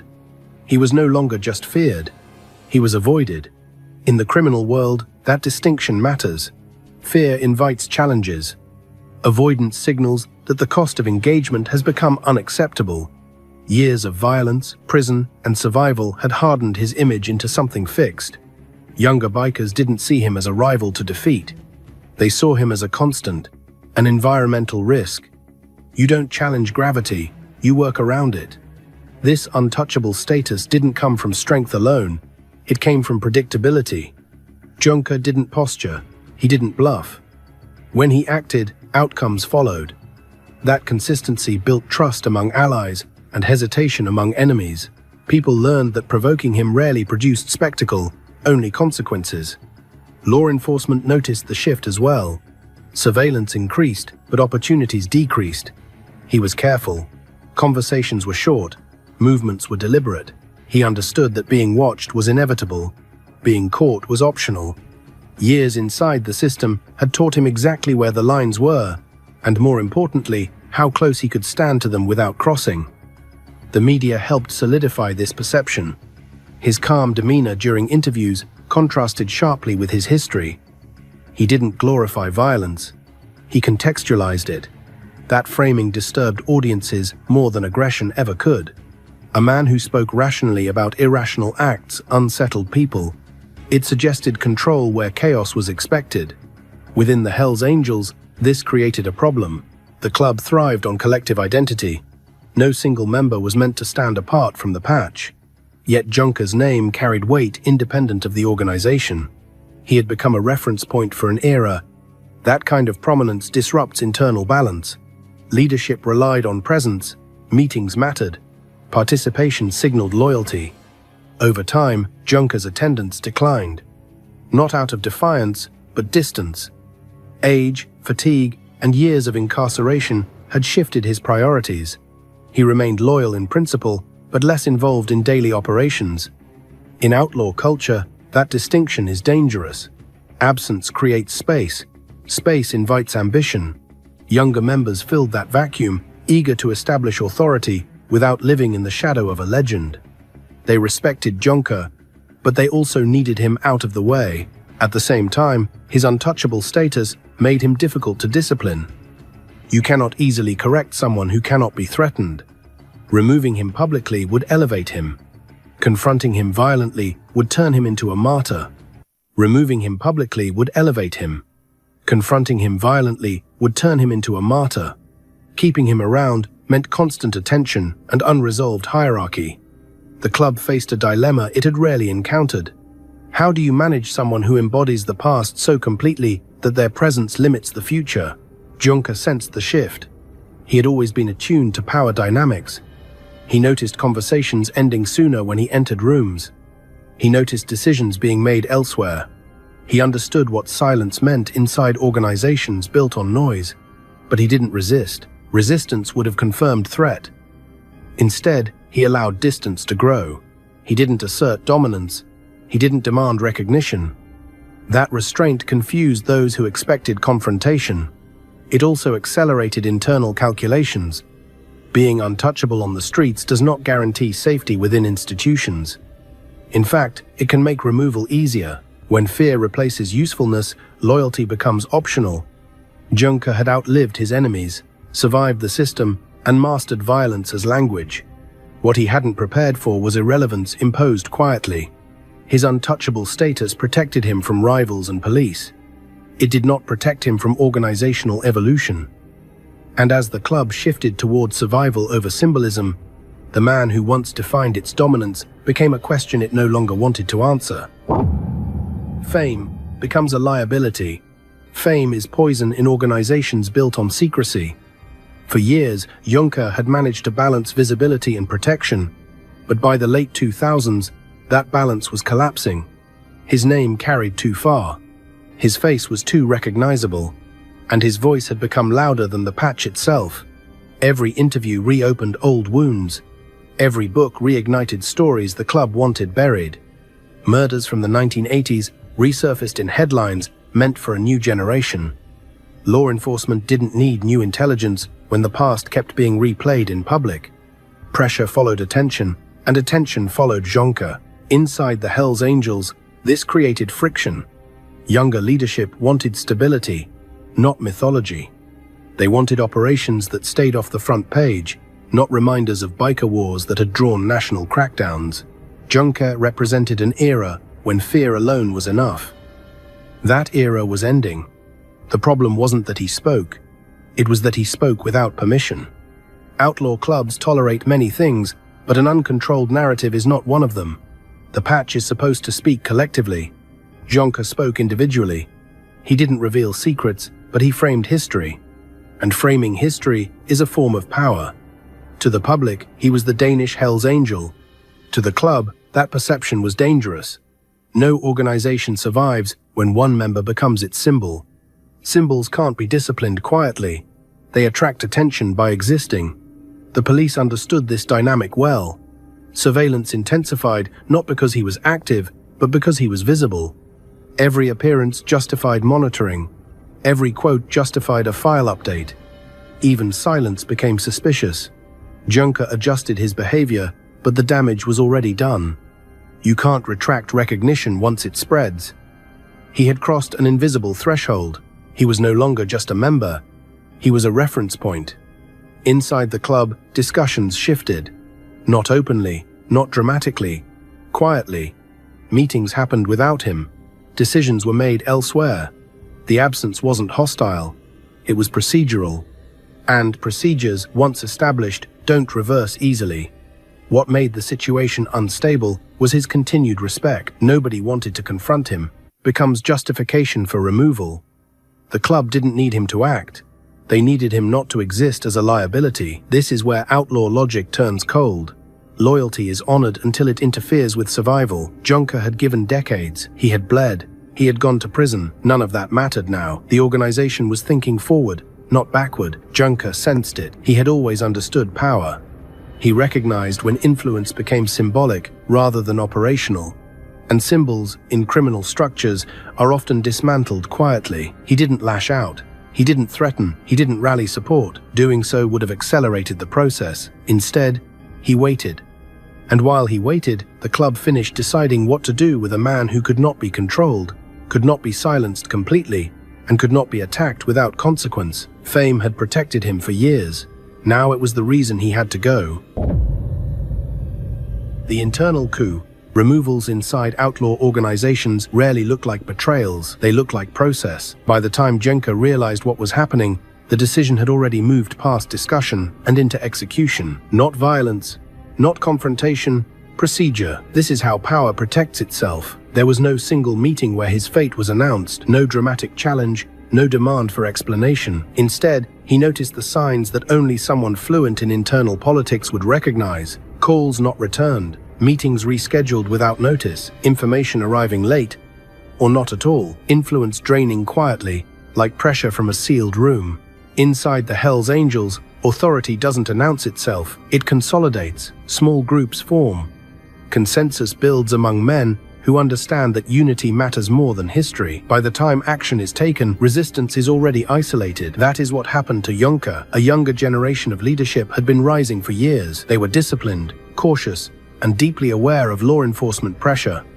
Their priorities were survival and insulation. Visibility was risk, legacy was irrelevant. What mattered was keeping the machine running without drawing attention. Junker represented the opposite, not because he acted recklessly, but because his existence was loud. His history followed him everywhere. Every association with him invited scrutiny. Every photograph, every mention, every old story pulled the past into the present. The club didn't need his approval to move forward. They needed him out of the way. This wasn't personal. That's what made it effective. An internal coup doesn't rely on force. It relies on numbers, timing, and silence. Once enough influential members agree that someone is a liability, the rest fall in line, not out of fear, out of pragmatism. Loyalty in outlaw culture is conditional. It lasts as long as usefulness does. Junker still commanded respect, but respect does not equal authority. Authority comes from participation, from presence, from controlling access, and by now, he was absent from too many rooms. The final step was administrative, a decision framed as maintenance, not punishment. Bad standing. The words sound mild, but their effect is absolute. No protection, no rights, no recognition. The patch is removed, and with it, the shield that has defined your existence for decades. There was no warning, because warnings create conflict, silence creates compliance. Junker later described it as a coup. A small group was acting quietly while he was no longer positioned to intervene. That assessment wasn't wrong. But coups only succeed when conditions allow them. He had no faction willing to fight for him. Not because they didn't respect him, but because fighting would destabilize the organization, and stability always wins. When the decision became final, it moved quickly. No drawn-out debate, no appeals. The club closed ranks and moved on. For an organization built on brutality, this was a remarkably bloodless conclusion. That was intentional. Violence would have elevated him. It would have validated everything he represented. Silence diminished him instead. It turned a legend into a former member. It replaced fear with distance. Jenka did not retaliate. That mattered. Retaliation would have justified the removal and confirmed threat. By remaining quiet, he denied the club that narrative. He accepted the outcome without acknowledging its authority. That restraint was not weakness, it was recognition. He understood that this wasn't about him personally. It was about evolution. Organizations that survive do so by cutting away what no longer serves them, regardless of history. The internal coup succeeded because it didn't feel like one. No one had to choose sides publicly. No one had to explain themselves. The decision was simply implemented, and life continued. For Yonka, the realization came slowly. 40 years of loyalty reduced to a procedural outcome. No confrontation, no final word, just exclusion. He had survived wars, prisons, assassination attempts, and public exposure. What finally removed him was consensus. And that is the most efficient form of power there is. Exile without bloodshed. The aftermath of removal is rarely immediate. There is no sudden collapse, no dramatic exit. Instead, a slow recalibration begins. For Juncker, the days after being placed in bad standing felt less like punishment and more like erasure. His phone went quiet. Familiar channels closed. The informal protections he had lived under for decades dissolved without announcement. This was exile, executed without a single blow. In outlaw culture, bloodshed is often used to settle disputes, because it creates clarity. Exile creates ambiguity. It leaves a man alive, visible, and isolated. That ambiguity was intentional. The club didn't want him dead. They wanted him distant, alive but disconnected, known but irrelevant. Geography became the first layer of separation. Rumors placed him far from Denmark, as distant as possible from the streets where his presence once shaped behavior. Whether the move was self-imposed or encouraged didn't matter. Distance accomplished the same goal. It removed him from daily calculations without turning him into a symbol of martyrdom. The second layer was silence. No statements, no interviews addressing the removal, no public grievances. In many ways, this was the most effective constraint. Speaking would have kept him central. Silence allowed the organization to move forward without answering questions about him. Juncker understood that instinctively. He had spent his life navigating power structures. He knew when action created leverage and when restraint preserved it. By not reacting publicly, he denied the club the satisfaction of justification. There would be no spectacle, no validation of their decision. But silence has a cost. Without the club, he was no longer shielded by collective consequence. Any conflict now belonged to him alone. That changed how people approached him. Old enemies didn't rush forward, but neither did old allies step close. Association carries risk when protection disappears. And yet, nothing happened. That absence of retaliation unsettled people more than violence ever could. The man who once resolved disputes permanently was now choosing distance. Not out of fear, but calculation. He had survived long enough to know that survival itself was leverage. Law enforcement watched carefully. A figure like him doesn't vanish without leaving pressure points. But months passed, then years. No new charges, no visible involvement. The anticipated fallout never came. This forced a reassessment. Perhaps exile had worked, or perhaps Juncker had reached a phase where action no longer served purpose. Both possibilities were uncomfortable. Power that outlived the man. Even after exile, Juncker did not disappear in the way most former outlaws do. His power changed shape. It no longer moved through meetings, orders, or visible enforcement. It moved through memory. In Denmark's criminal world, his name still carried weight long after the patch was removed. Younger figures knew him as a warning more than a role model. Older ones remembered the consequences of crossing paths with him. Fear does not vanish when authority ends. It settles into a habit. That lingering influence unsettled both sides of the law. Police no longer tracked him because of active operations, but because patterns he once established were still visible.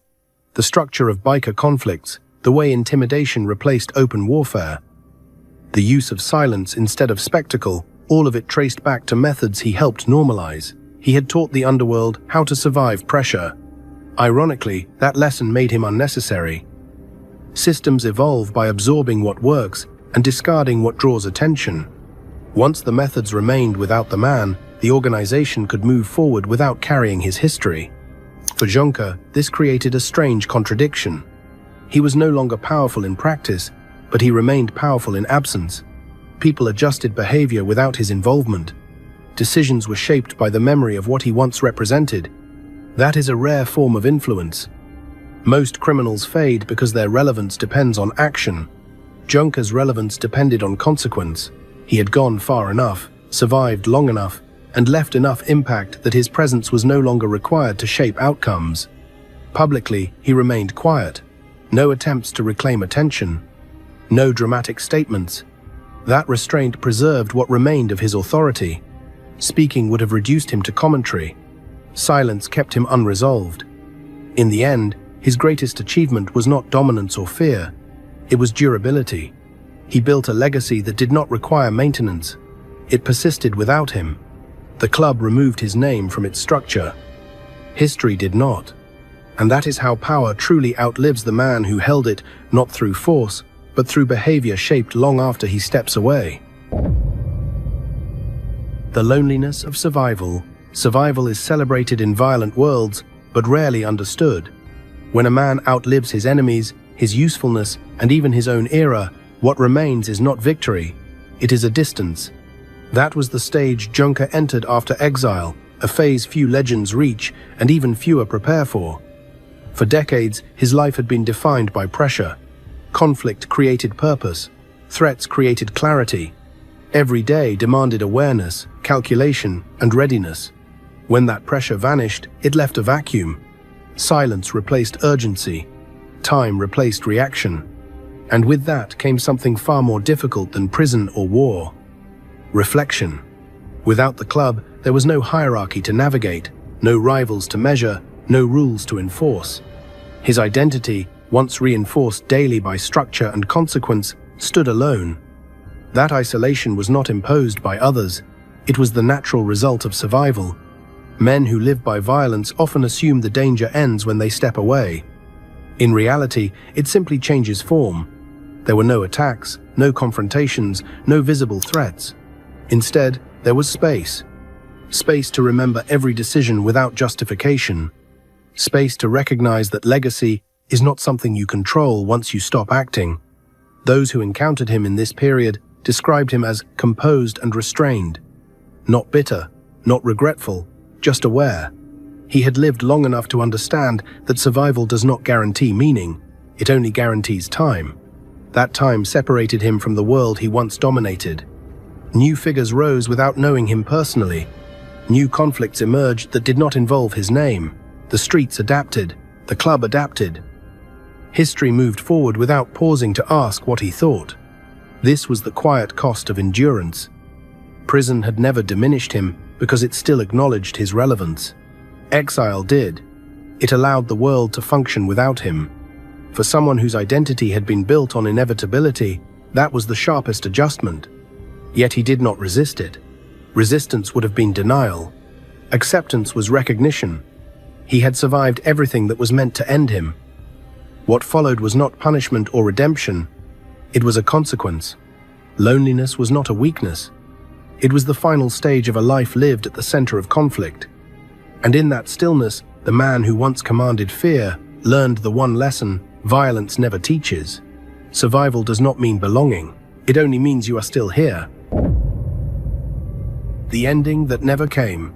For Nomads den startede udgladet os, eller i hvert fald nogle af dem, de kom jo fra det tidligere Roadrunners, som vist nok var Danmarks største knallertbande på det tidspunkt, Roadrunners. Most crime stories end with certainty, a body, a cell, a verdict that closes the file and gives the audience permission to move on. Junker's story never offered that comfort. There was no final explosion, no public reckoning, no moment where Denmark collectively agreed the chapter was over. Instead, the ending dissolved into something far more unsettling, continuation without presence. After exile, life did not dramatically improve or collapse. It simply thinned out. Contacts narrowed. Invitations stopped. Decisions happened elsewhere. He became a man people remembered rather than consulted. That transition is subtle, but for someone whose identity was built on influence, it is profound. The absence of a clear ending frustrated both admirers and critics. Supporters wanted recognition of what he had built. Detractors wanted accountability that felt complete. Neither side got it. He remained alive, lucid, and untouched by the kind of finale his reputation seemed to demand. This unfinished quality wasn't accidental. It reflected the nature of power itself. Power rarely ends with spectacle. More often, it ends with replacement. One system absorbs what it needs and discards the rest without ceremony. Junker was not defeated in battle. He was outpaced by evolution. The Hells Angels didn't need to erase him publicly. Time did the work for them.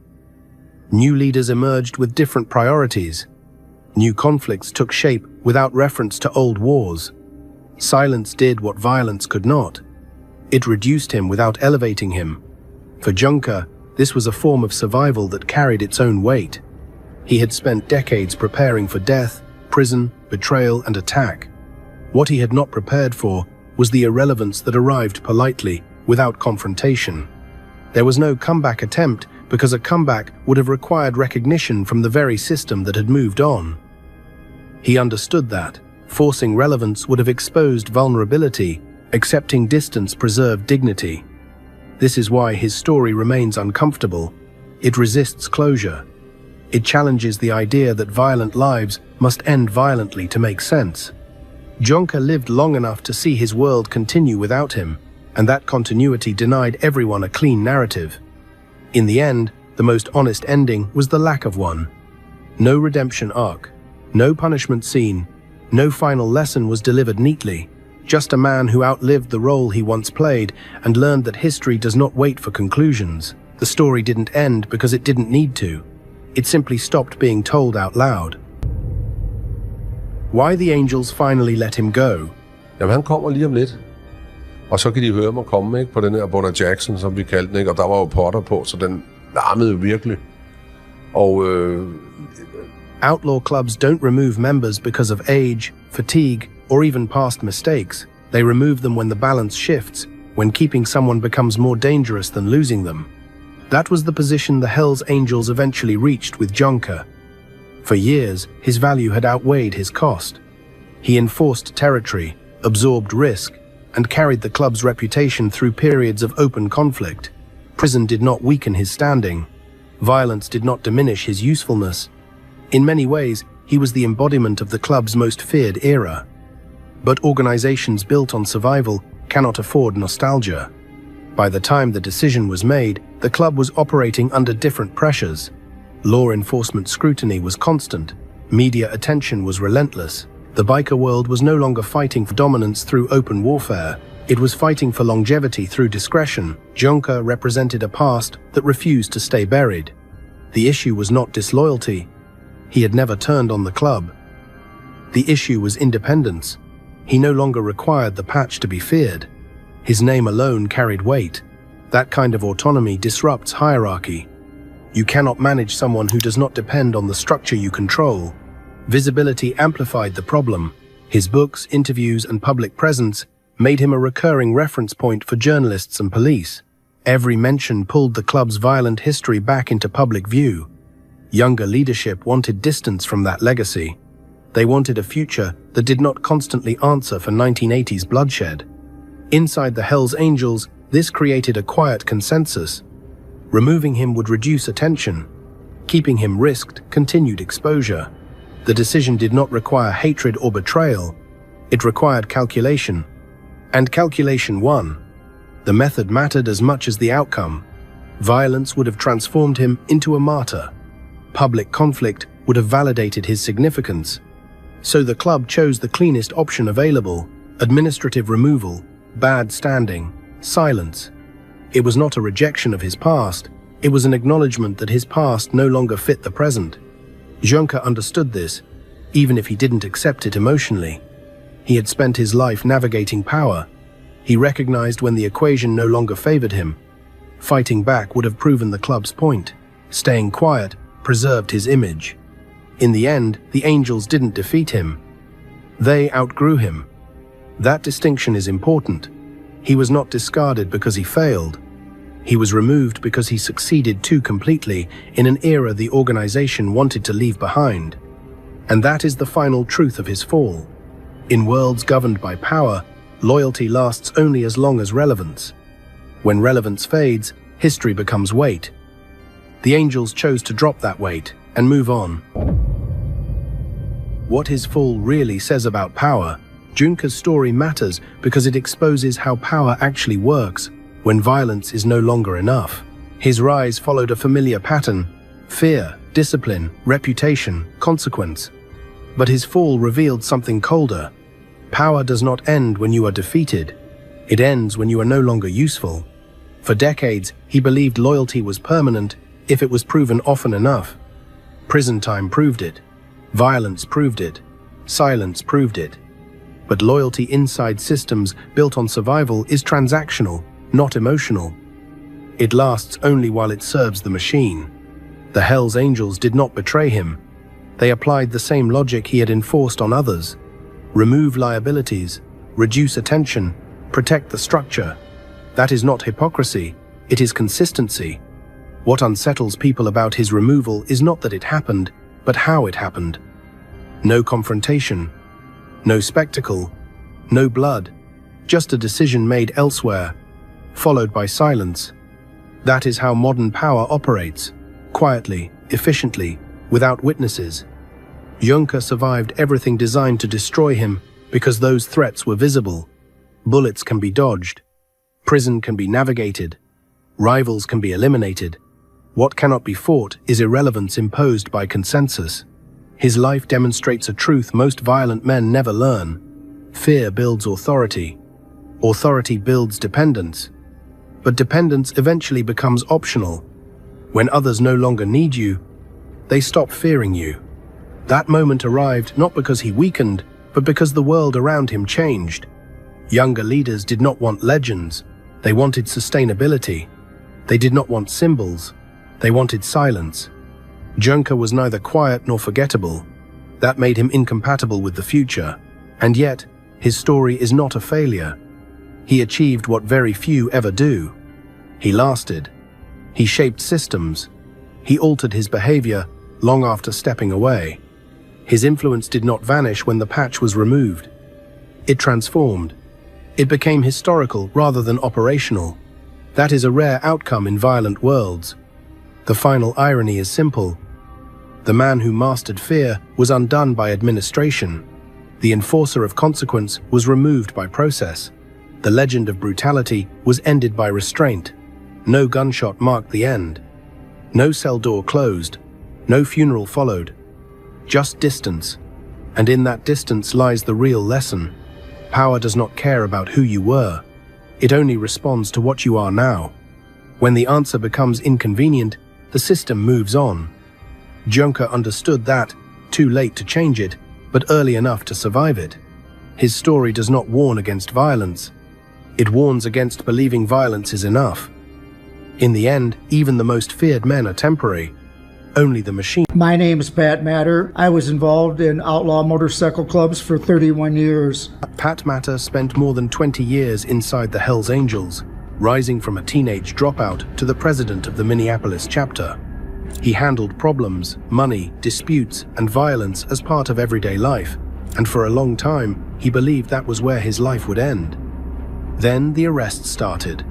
Over 100 members were taken down, and the trail led back to someone who knew the organization better than anyone else. So what actually makes a man like that talk? And how does a president end up being the reason over 100 of his own brothers go down? Belonging.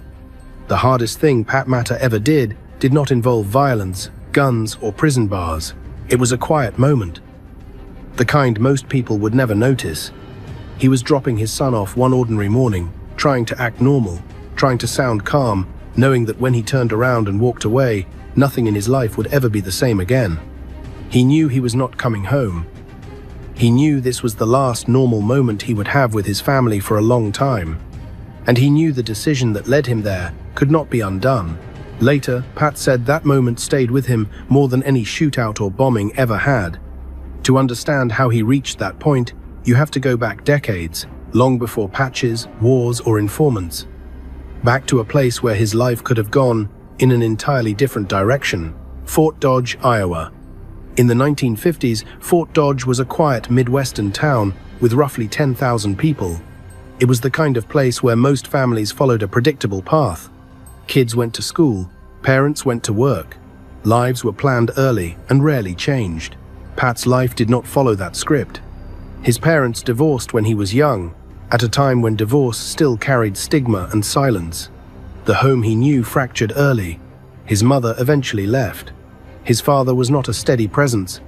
What should have been stability turned into absence, and Pat learned early that no one was coming to rescue him or put things back together. School offered no relief. Pat struggled with structure, discipline, and authority.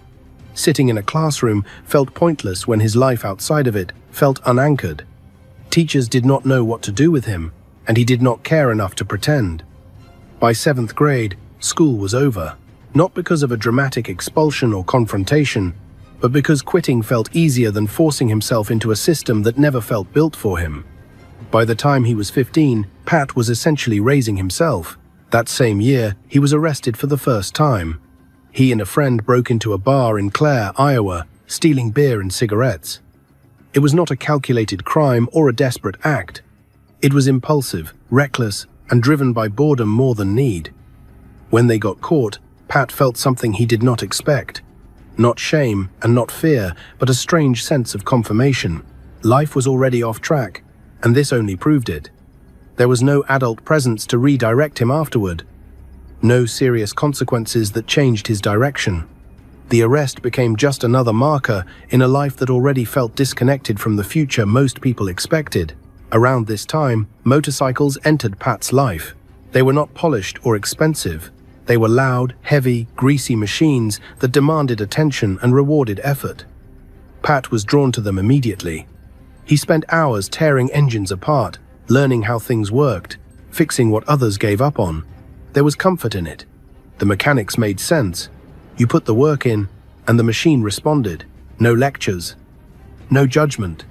Motorcycles also came with people. Older bikers began to take notice of him. These were men who lived outside conventional expectations. Men who valued loyalty and toughness over credentials or education. They did not ask about Pat's grades or family situation. They cared about whether he showed up, whether he pulled his weight, whether he could be trusted. For the first time in his life, Pat felt like he belonged somewhere. That feeling mattered more than he understood at the time. It filled a void left by abandonment and instability. Where his family had fractured, the biker world felt solid. Where school rejected him, these men accepted him. Belonging did not feel optional anymore. It felt necessary. By the time the 1960s arrived, Pat was fully immersed in the biker scene. He connected with a club called the Grim Reapers. They were not the Hells Angels yet, but they carried the same outlaw identity. Brotherhood was not just a word, it was a commitment. You stood behind your people, no matter what it cost. Pat took that commitment seriously. He was not the loudest or most aggressive member, but he was reliable. He worked hard. He fought when needed. He stood his ground. Over time, that consistency earned respect. In 1969, the Grim Reapers were patched over and became the first Hells Angels chapter in Minnesota. Pat was 19 years old. That patch was not symbolic.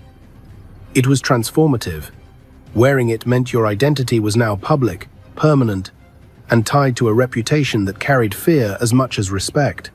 The Hells Angels were already known for violence, drugs, and power. Being part of that world meant accepting all of it. Not just the camaraderie, Pat accepted it fully. Then came the night that changed everything. Pat and his best friend Rick Wingerson were bar hopping, doing what they had done countless times before. When they arrived at one bar, men were already walking out. The guns were visible immediately. There was no warning and no chance to de-escalate. Everything happened in seconds. Gunfire erupted. Rick was hit. Pat moved without thinking. He grabbed Rick, trying to hold him upright. His hand went directly into the wound. He felt the damage instantly. The bullet had gone through Rick's heart. Rick was already dead, even if Pat did not want to believe it yet.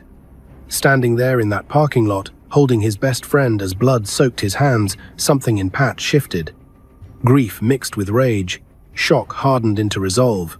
Rick believed in the club. Rick died because of it. And in Pat's mind, that meant leaving was no longer an option. Walking away would mean Rick died for nothing. From that point on, Pat committed himself completely. By the early 1970s, he was rising quickly within the Hells Angels. Rick got hit. I kind of grabbed him. My hand actually went into the wound. He was dead then because it went right through the heart. He learned how to move methamphetamine efficiently, quietly, and profitably. What started as a few $100s a week grew fast. Before long, Pat was pulling in millions of dollars a year. At its peak, the operation brought in roughly $3 million annually. The money changed everything.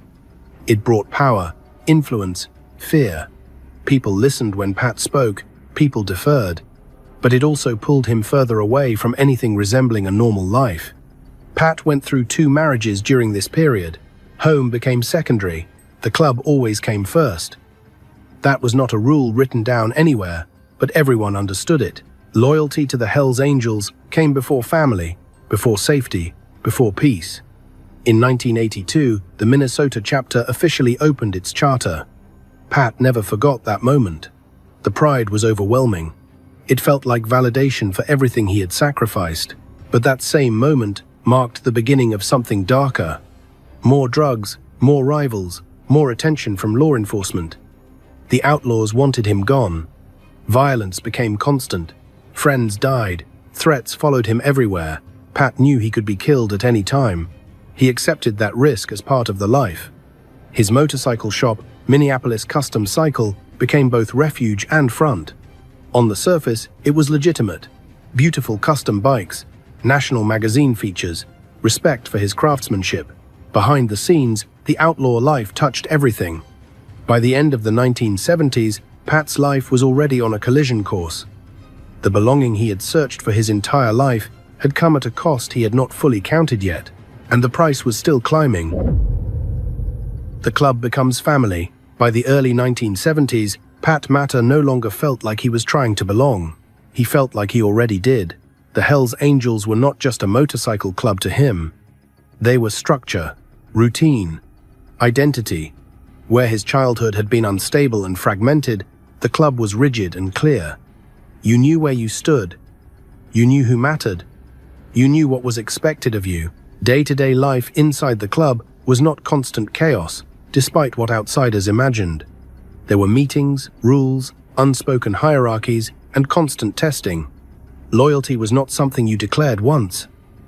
It was something you proved over and over again, sometimes in small ways, sometimes in ways that carried permanent consequences.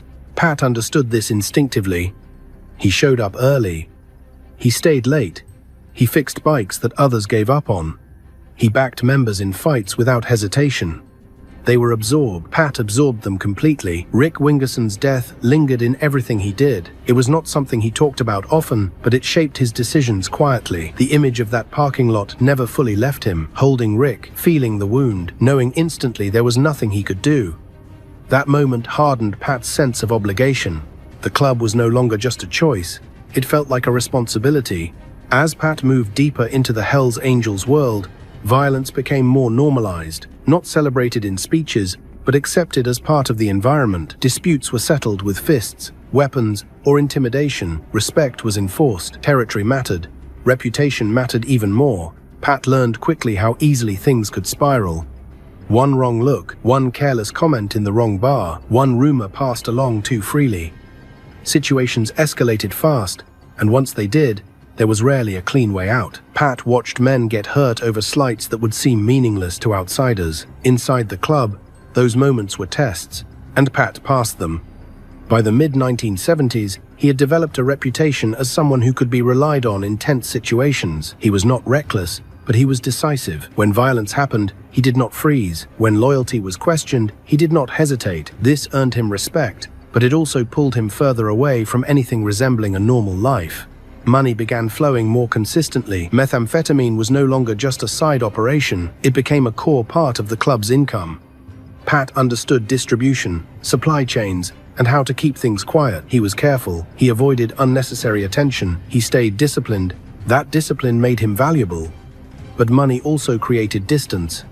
Relationships at home suffered. Marriages strained under secrecy and absence. Pat spent more time with the club than with his family. Arguments followed a familiar pattern. Promises to change, promises to slow down, promises that rarely lasted. Inside the Hells Angels, that sacrifice was expected. Outside of it, the cost became increasingly visible. Pat told himself it was temporary, that once things stabilized, he would find balance, but stabilization never came. Every step forward brought new threats, new rivals, new pressure. The outlaws were always there. Even when they were not directly visible, tension between the two clubs simmered constantly. Stories circulated about attacks, ambushes, and retaliation in other states. Everyone knew it was only a matter of time before that conflict reached closer to home. Pat lived with that awareness daily. Despite the danger, the club continued to feel like family. Members looked out for each other in ways Pat had never experienced growing up. If someone needed help, the club provided it. If someone went to jail, others took care of their responsibilities. That sense of mutual obligation filled a deep emotional need Pat had carried since childhood. It also made leaving unthinkable. As Pat's responsibilities increased, so did the expectations placed on him. Leadership was not officially his yet, But influence came naturally. Younger members looked to him for guidance. Older members trusted his judgment. His mechanical skill and business sense made him useful beyond violence. Minneapolis Custom Cycle began to grow during this period. What started as a practical extension of Pat's love for bikes became something more serious. The shop gained a reputation for quality work. Custom builds started drawing attention beyond the local scene. Magazine features followed. Respect from legitimate motorcycle enthusiasts mixed with the darker reputation tied to the club. For Pat, the shop was a rare place where his two worlds intersected. He could focus on craftsmanship while still operating within the Hells Angels ecosystem. It felt like balance, even if it was fragile. But the outlaw life does not stay contained. By the late 1970s, the violence surrounding the club intensified. The drug trade brought competition. Competition brought threats. Threats brought action. Pat watched close friends get hurt. Some were killed, others disappeared into prison systems and were never the same again. Each loss reinforced the same lesson. Survival depended on loyalty. Weakness invited destruction. Pat adapted. He became more cautious, but also more hardened. Trust narrowed. Paranoia crept in quietly. He learned to watch who was around him, who asked questions, who seemed too curious. This constant vigilance became second nature. At home, the strain grew heavier. Pat's presence felt inconsistent. When he was there, part of him remained elsewhere. Conversations were guarded. Silences stretched longer. The club always pulled him back. Inside, Pat justified it as necessary. The Hells Angels had given him identity, purpose, and protection when nothing else had. Walking away felt like betrayal. Worse, it felt dangerous. The line between choice and obligation blurred. By the time the 1980s approached, Pat was deeply entrenched. His name carried weight. His decisions mattered. He was no longer just a member. He was a pillar, holding parts of the chapter together. And with that position came risk. Law enforcement attention increased steadily. Surveillance became more obvious. Raids hit other chapters. Rumors spread about investigations and informants. The sense of being watched grew stronger, even when nothing concrete happened. Pat noticed changes in behavior around him. Conversations stopped when he entered rooms. Meetings became shorter. Tensions flared more easily. The club remained united on the surface, but pressure exposed cracks underneath. Still, Pat stayed. The Hells Angels were not just where he belonged, they were who he was. And as the club grew stronger and more violent, as the money increased and the enemies multiplied, Pat Matter moved closer to a leadership role that would change everything. Not because he wanted power, but because by then, stepping forward felt like the only way to survive. Power and money. By the time Pat Matter reached his early 20s, the Hells Angels were no longer just the place where he belonged. They were the structure that organized every part of his life. Belonging slowly gave way to responsibility. Responsibility turned into authority. And authority, once it takes root, has a way of changing how a person sees the world. The money was the first thing that shifted everything. At the beginning, drug money felt almost abstract. A few $100s here, a few thousand there. Enough to keep things running, enough to feel momentum without feeling exposed. Pat was careful. He learned quickly that sloppy dealers did not last long. Quiet mattered. Consistency mattered. Drawing attention was dangerous. As the methamphetamine operation expanded, the numbers stopped feeling abstract. Weeks that once brought in $400 began turning into tens of thousands, then hundreds of thousands. Eventually, the operation was pulling in millions each year. 3 million annually at its peak. That kind of money does something to a person, even if they think they are immune to it. Pat did not start spending wildly. He did not suddenly live like a celebrity. Instead, the money brought control, influence. People returned his calls faster. Members listened more closely. Problems came to him to solve. Decisions that once required discussion became his to make. Inside the Hells Angels, power is not handed to you formally. It accumulates. People test you quietly. They watch how you handle pressure. They notice whether you hesitate when things get ugly. Pat rarely hesitated. With money came expectations. More territory to protect, more supply to manage, more people depending on him to keep things moving. Mistakes now carried consequences that reached beyond individuals. One bad decision could expose the entire chapter. Pat felt that weight constantly. At the same time, Minneapolis Custom Cycle continued to grow. The shop was becoming a legitimate success. Customers came from across the Midwest for custom builds. Magazine features followed. Photos of Pat's bikes appeared in national publications. To outsiders, he was a skilled craftsman running a respected business. Inside the club, the shop served another purpose. It was a meeting place, a front, a controlled environment where things could be discussed away from bars and public spaces. It allowed Pat to stay grounded in motorcycles even as the criminal side of his life expanded. For a while, it felt like balance. But power does not stay neutral for long. As Pat's influence grew, so did his exposure. Rivals took notice. Law enforcement took notice. Even within the club, dynamics shifted. Respect sometimes curdled into resentment. Loyalty was still there, but it was no longer unconditional.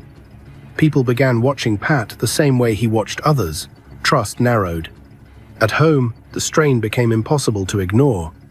Pat's marriages suffered under the weight of secrecy and absence. He was physically present less often, and mentally present even less than that. Conversations felt guarded, arguments repeated themselves, promises to change came easier than follow-through. Pat justified it the same way many men in that world do. Once things settle down, it will get better. Once the next problem is solved, there will be room to breathe. Once the next threat passes, balance will return. The truth was, the problems never stopped coming. The more money Pat made, the more complicated his life became. He had to think constantly about who knew what, who talked to whom, which members could be trusted with sensitive information, which associates were becoming liabilities. The paranoia was not dramatic, it was quiet and persistent, like background noise that never shut off. Violence escalated alongside the money. Disputes over territory turned sharper. Intimidation became more direct. Retaliation happened faster. Pat saw how quickly things could spiral when pride and profit collided. He watched men make impulsive decisions that cost lives. He attended funerals that felt too routine to outsiders, but never felt routine to him. Each loss hardened him further. By the late 1970s, Pat's role within the chapter was no longer ambiguous. He was a leader in practice, even if the title had not been formalized yet. Younger members looked to him for direction. Older members deferred to his judgment more often than not. Leadership brought isolation. Decisions that affected everyone could not be discussed openly. Doubt had to be hidden. Fear could not be shown. Pat learned to carry questions silently. Was this move worth the risk? Was this person loyal? Would this decision come back to haunt him later? The answers were never clear. As the 1980s approached, pressure from law enforcement increased noticeably. Surveillance became more consistent. Vehicles lingered longer near the clubhouse. Familiar faces appeared in unfamiliar places. Pat knew enough to recognize the signs. He adjusted his behavior. Meetings became tighter. Information was compartmentalized. Only those who needed to know were told anything. The discipline that had once made him successful in drug trafficking now extended to every part of his leadership. Still, the sense of being watched grew heavier. Inside the club, the idea of betrayal was unthinkable. The code was absolute. You did not cooperate. You did not talk. You did not hesitate. Pat believed in that code completely at this stage of his life. It was the backbone of everything he had built. Yet power has a cost that often appears slowly. The higher Pat climbed, the further he drifted from the original reason he joined the club in the first place. Belonging had been replaced by control, brotherhood by responsibility. The simple joy of riding motorcycles had been buried under logistics, threats, and constant calculation. He still loved bikes. He still found peace in engines and craftsmanship, but those moments became shorter, interrupted by phone calls, meetings, and problems that demanded immediate attention. By 1980, the pressure reached a breaking point. The president of the Minnesota chapter was arrested on racketeering charges. Suddenly, the structure that had held everything together was gone. The chapter needed leadership immediately. Someone had to step forward and keep things from unraveling under scrutiny. Pat did not want the role. He understood exactly what it meant. More attention, more responsibility, less margin for error. But he also knew what would happen if the wrong person took control. Internal chaos invited external destruction. So Pat stepped in. At just 30 years old, he found himself carrying the weight of an entire chapter, balancing the club's outlaw identity with the need to avoid provoking law enforcement became a daily challenge. Every decision now had consequences that extended far beyond himself. The money was still flowing. The shop was still successful. On paper, Pat had achieved everything he once lacked: power, respect, identity. But the cost of maintaining it was becoming impossible to ignore. The higher he rose, the narrower his world became. Friends turned into assets. Conversations turned strategic. Silence became safer than honesty. And as Pat Matter settled fully into leadership, one truth became harder to escape. The same power that had given his life meaning was quietly tightening around him. and it was not going to let go easily. The war, by the time Pat Matter settled into leadership, the violence stopped feeling like something that might happen and started feeling like something that was simply waiting for the right moment. The rivalry with the Outlaws MC had always existed in the background, but leadership made it unavoidable. Territory meant money, and money meant power. Neither club believed in compromise, and neither trusted the other enough to slow down. At first, the conflict moved quietly. Threats passed through intermediaries. Warnings were delivered indirectly. Pat learned to read the tone of a message instead of just the words. When someone said, "Be careful," what they usually meant was, "You are already being watched." Bars stopped feeling neutral. Gas stations felt exposed.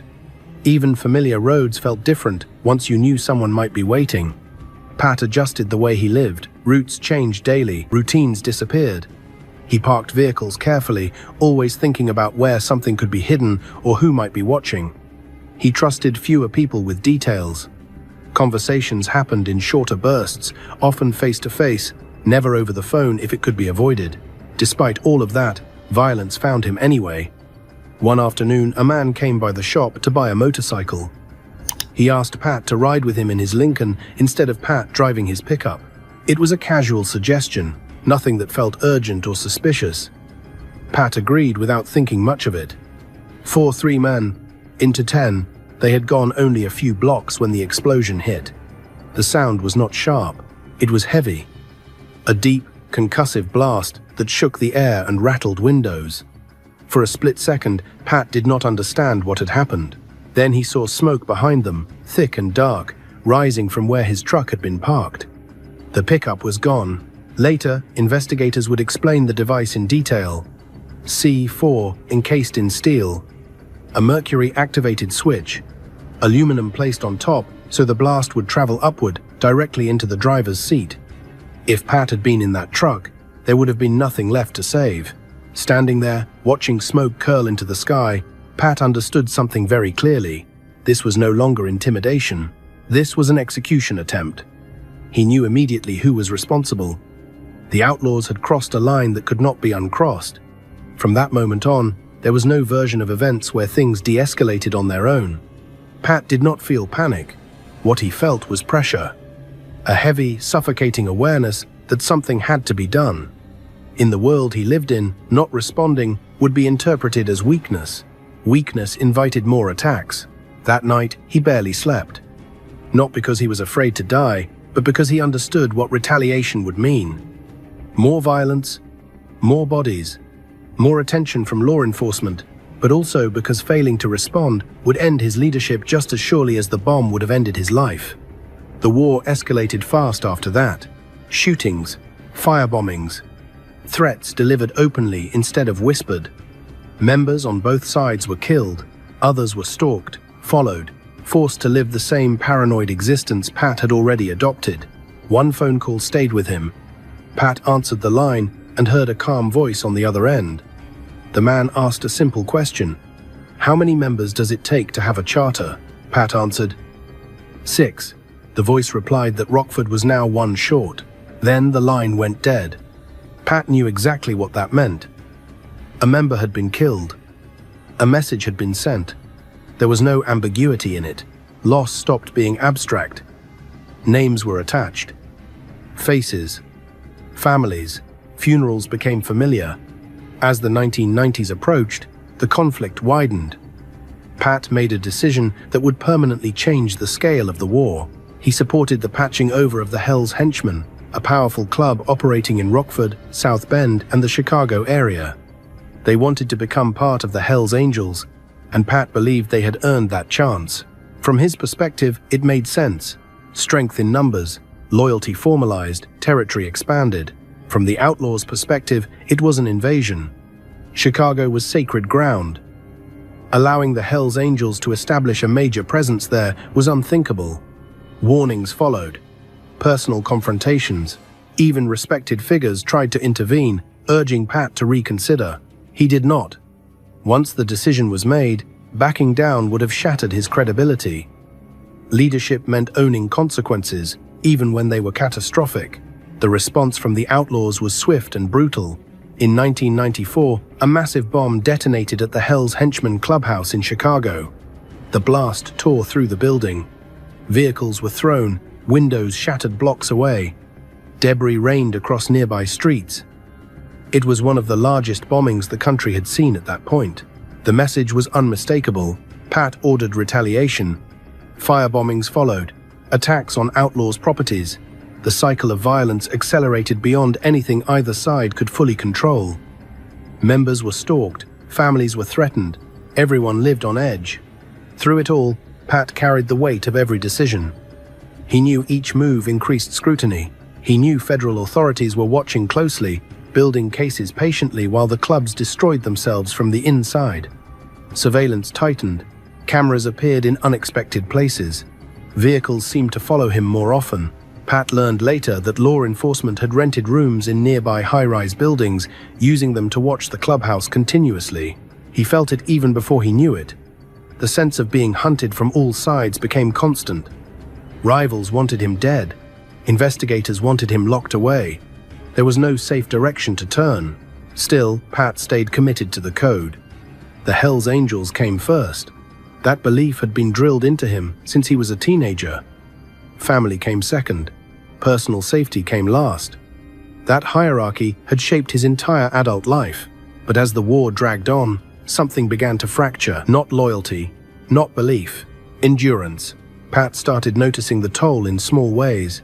How tired he felt even when he slept, how often he replayed decisions in his head, how every phone call carried a spike of tension, how silence felt heavier than noise. He watched younger members absorb the violence with excitement the same way he once had. He recognized himself in them, and for the first time, that recognition felt uncomfortable. By the mid-1990s, the war had reached a point where no one was winning. Bodies piled up, attention intensified, law enforcement pressure mounted, and Pat, at the center of it all, began to understand that survival no longer depended on strength alone. It depended on choices he had never allowed himself to consider. The war had given him power, respect, and identity. It was also closing in around him, tightening from every direction, and soon, Pat Mata would be forced to confront a question he had avoided his entire life. What happens when loyalty becomes the thing that destroys you? Becoming president, Pat Mata did not campaign for the presidency of the Minnesota chapter. He did not ask for it, and he did not celebrate when the decision landed on him. By the time the gavel came down, the choice had already been made in the only way outlaw leadership ever really is. The previous president was gone, arrested on racketeering charges, and the chapter needed someone who could hold it together without drawing even more attention. Pat understood what that meant. The moment his name became the obvious answer. Leadership in the Hells Angels was not about authority on paper. It was about absorbing pressure without letting it show. It was about making decisions that would never be written down, knowing that if those decisions failed, people would die or go to prison. Pat was 30 years old. He knew enough by then to understand that saying no would not protect him. Declining leadership would create a vacuum, and vacuums in outlaw clubs invite chaos. Chaos invites informants. Informants invite federal cases. If the chapter fractured internally, the war outside would finish the job. So Pat accepted the role, not because he wanted power, but because he believed he was the best option to keep the club alive. The first thing that changed was silence. As president, Pat stopped being included in casual conversations. Members still spoke to him, but differently. Words were chosen more carefully. Jokes stopped midway. Disagreements that once happened openly now happened behind closed doors. Leadership isolated him in ways he had not expected. Every decision now carried weight beyond the immediate moment. A single approval or refusal could shift alliances, provoke rivals, or trigger law enforcement interest. Pat learned quickly that leadership was less about action and more about restraint. At the same time, the violence with the Outlaws MC showed no signs of slowing. If anything, Pat's new role made him a more visible target. Rivals did not need to guess who mattered anymore. His name was known. His face was known. His routines were studied. Pat adjusted again. Meetings became shorter and more controlled. Fewer people were present. Information was compartmentalized. Members were told only what they needed to know, nothing more. This was not about distrust. It was about survival. Inside the chapter, Pat had to manage personalities as carefully as threats. Some members wanted escalation, believing aggression was the only language rivals respected. Others were exhausted, quietly hoping for de-escalation, even if they would never say it out loud. Pat had to navigate both without appearing weak or reckless. Weakness would fracture the chapter. Recklessness would destroy it. Law enforcement pressure increased steadily during this period. Pat could feel it even before he saw it. Vehicles lingering near the clubhouse, unfamiliar faces watching too long, patterns that repeated just enough to be noticed. He later learned that investigators, including Captain Chris Omat, were already deeply focused on him. Pat did not know Omat personally yet, but he felt his presence. He changed how he moved through the city. Routes varied daily. Parking locations shifted constantly. He avoided predictable schedules. These adjustments were not dramatic. They were quiet habits that accumulated over time, shaped by instinct and experience. Leadership also forced Pat to confront internal discipline issues. Not every member handled pressure well. Some talked too much. Others acted impulsively. Pat had to decide when to correct behavior privately and when to make examples. These decisions were never comfortable. They created resentment even when they were necessary. Each time Pat enforced discipline, he felt another piece of distance form between himself and the club he once joined for belonging. At home, the presidency deepened existing fractures. Pat's family life suffered under the strain of secrecy and absence. He could not explain where he was going or why. He could not promise safety or stability. Conversations grew tense. Silence filled gaps where honesty should have been. Pat noticed something unsettling during this time. He felt more calm during crises than during moments of quiet. Violence, pressure, and urgency had become familiar. Normal life felt foreign, almost uncomfortable. That realization disturbed him more than he admitted. Inside the club, the code still ruled everything. Loyalty remained absolute. Cooperation with law enforcement was unthinkable. Pat enforced that code publicly, even as he privately began to recognize its cost. Not because he doubted it yet, but because he saw how completely it consumed everyone who lived by it. The war continued to escalate, and each incident drew more attention. Shootings, bombings, retaliation. Pat knew federal authorities were not reacting emotionally. They were watching patiently, letting the clubs exhaust themselves while evidence accumulated. Leadership meant living with that knowledge without showing fear. Pat began to feel the weight physically. Sleep came in short bursts. He replayed decisions in his head long after meetings ended. He thought about alternatives he would never choose publicly. What would happen if the war did not end? What would happen if the pressure never eased? Despite everything, Pat remained committed to the Hells Angels. The club had shaped his identity since he was a teenager. Walking away still felt impossible. Leadership reinforced that belief. Presidents did not quit, they held the line. But leadership also forced Pat to confront a contradiction he had avoided for years. He had joined the club to belong. Now he was leading it to survive. Those were not the same thing. By the late 1980s, the presidency no longer felt like an achievement. It felt like a trap that closed tighter with every passing year. Rivals wanted him dead. Law enforcement wanted him convicted. Internal mistakes could destroy everything overnight. Pat did not yet consider cooperation. That thought was still far beyond the line he was willing to cross. But something had shifted. For the first time in his adult life, Pat Matter began to understand that loyalty taken far enough could become its own form of imprisonment, and the walls were already rising around him. The squeeze. Pat Matter did not realize he was under constant surveillance the first time he noticed it. At first, it felt like coincidence. The same car parked across the street more than once. The same man sitting too long at a bar without drinking. A vehicle slowing down just enough to make eye contact before moving on. None of it was obvious enough to prove anything, but taken together, it created a feeling Pat could not ignore. Someone was always nearby. Pat did what he had learned to do his entire life. He adjusted. He stopped taking the same route. He avoided predictable schedules. He limited who knew where he was going and when. Conversations that once happened casually now required careful thought about location, timing, and who might be listening. Leadership had taught him to live inside pressure. Surveillance forced him to live inside uncertainty. He later learned that federal investigators had already committed fully to bringing down the Minnesota chapter of the Hells Angels. At the center of that effort was Captain Chris Omat, a methodical and patient investigator who did not rush cases. Omat believed in knowing his target completely before making a move. Not just crimes, but habits, routines, relationships, and weaknesses. Pat was the primary focus. From Pat's perspective, the pressure felt constant but invisible. He could not see cameras, but he sensed eyes. He could not hear recordings, but he measured his words anyway. The clubhouse, once a place of camaraderie and familiarity, began to feel exposed. Every meeting carried the question of who might be listening from somewhere nearby. Later, Pat would learn how literal that feeling was. Law enforcement had rented rooms in a high-rise across from the clubhouse, positioning cameras high enough to observe activity continuously. Movements were logged, patterns were recorded. Time worked in the investigator's favor. Pat felt it working against him. Inside the club, paranoia began to surface. Members accused one another of talking too much. Small disagreements escalated into suspicion.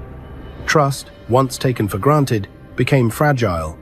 Pat spent increasing amounts of time mediating conflicts that had nothing to do with rivals and everything to do with fear. Fear changes people in subtle ways.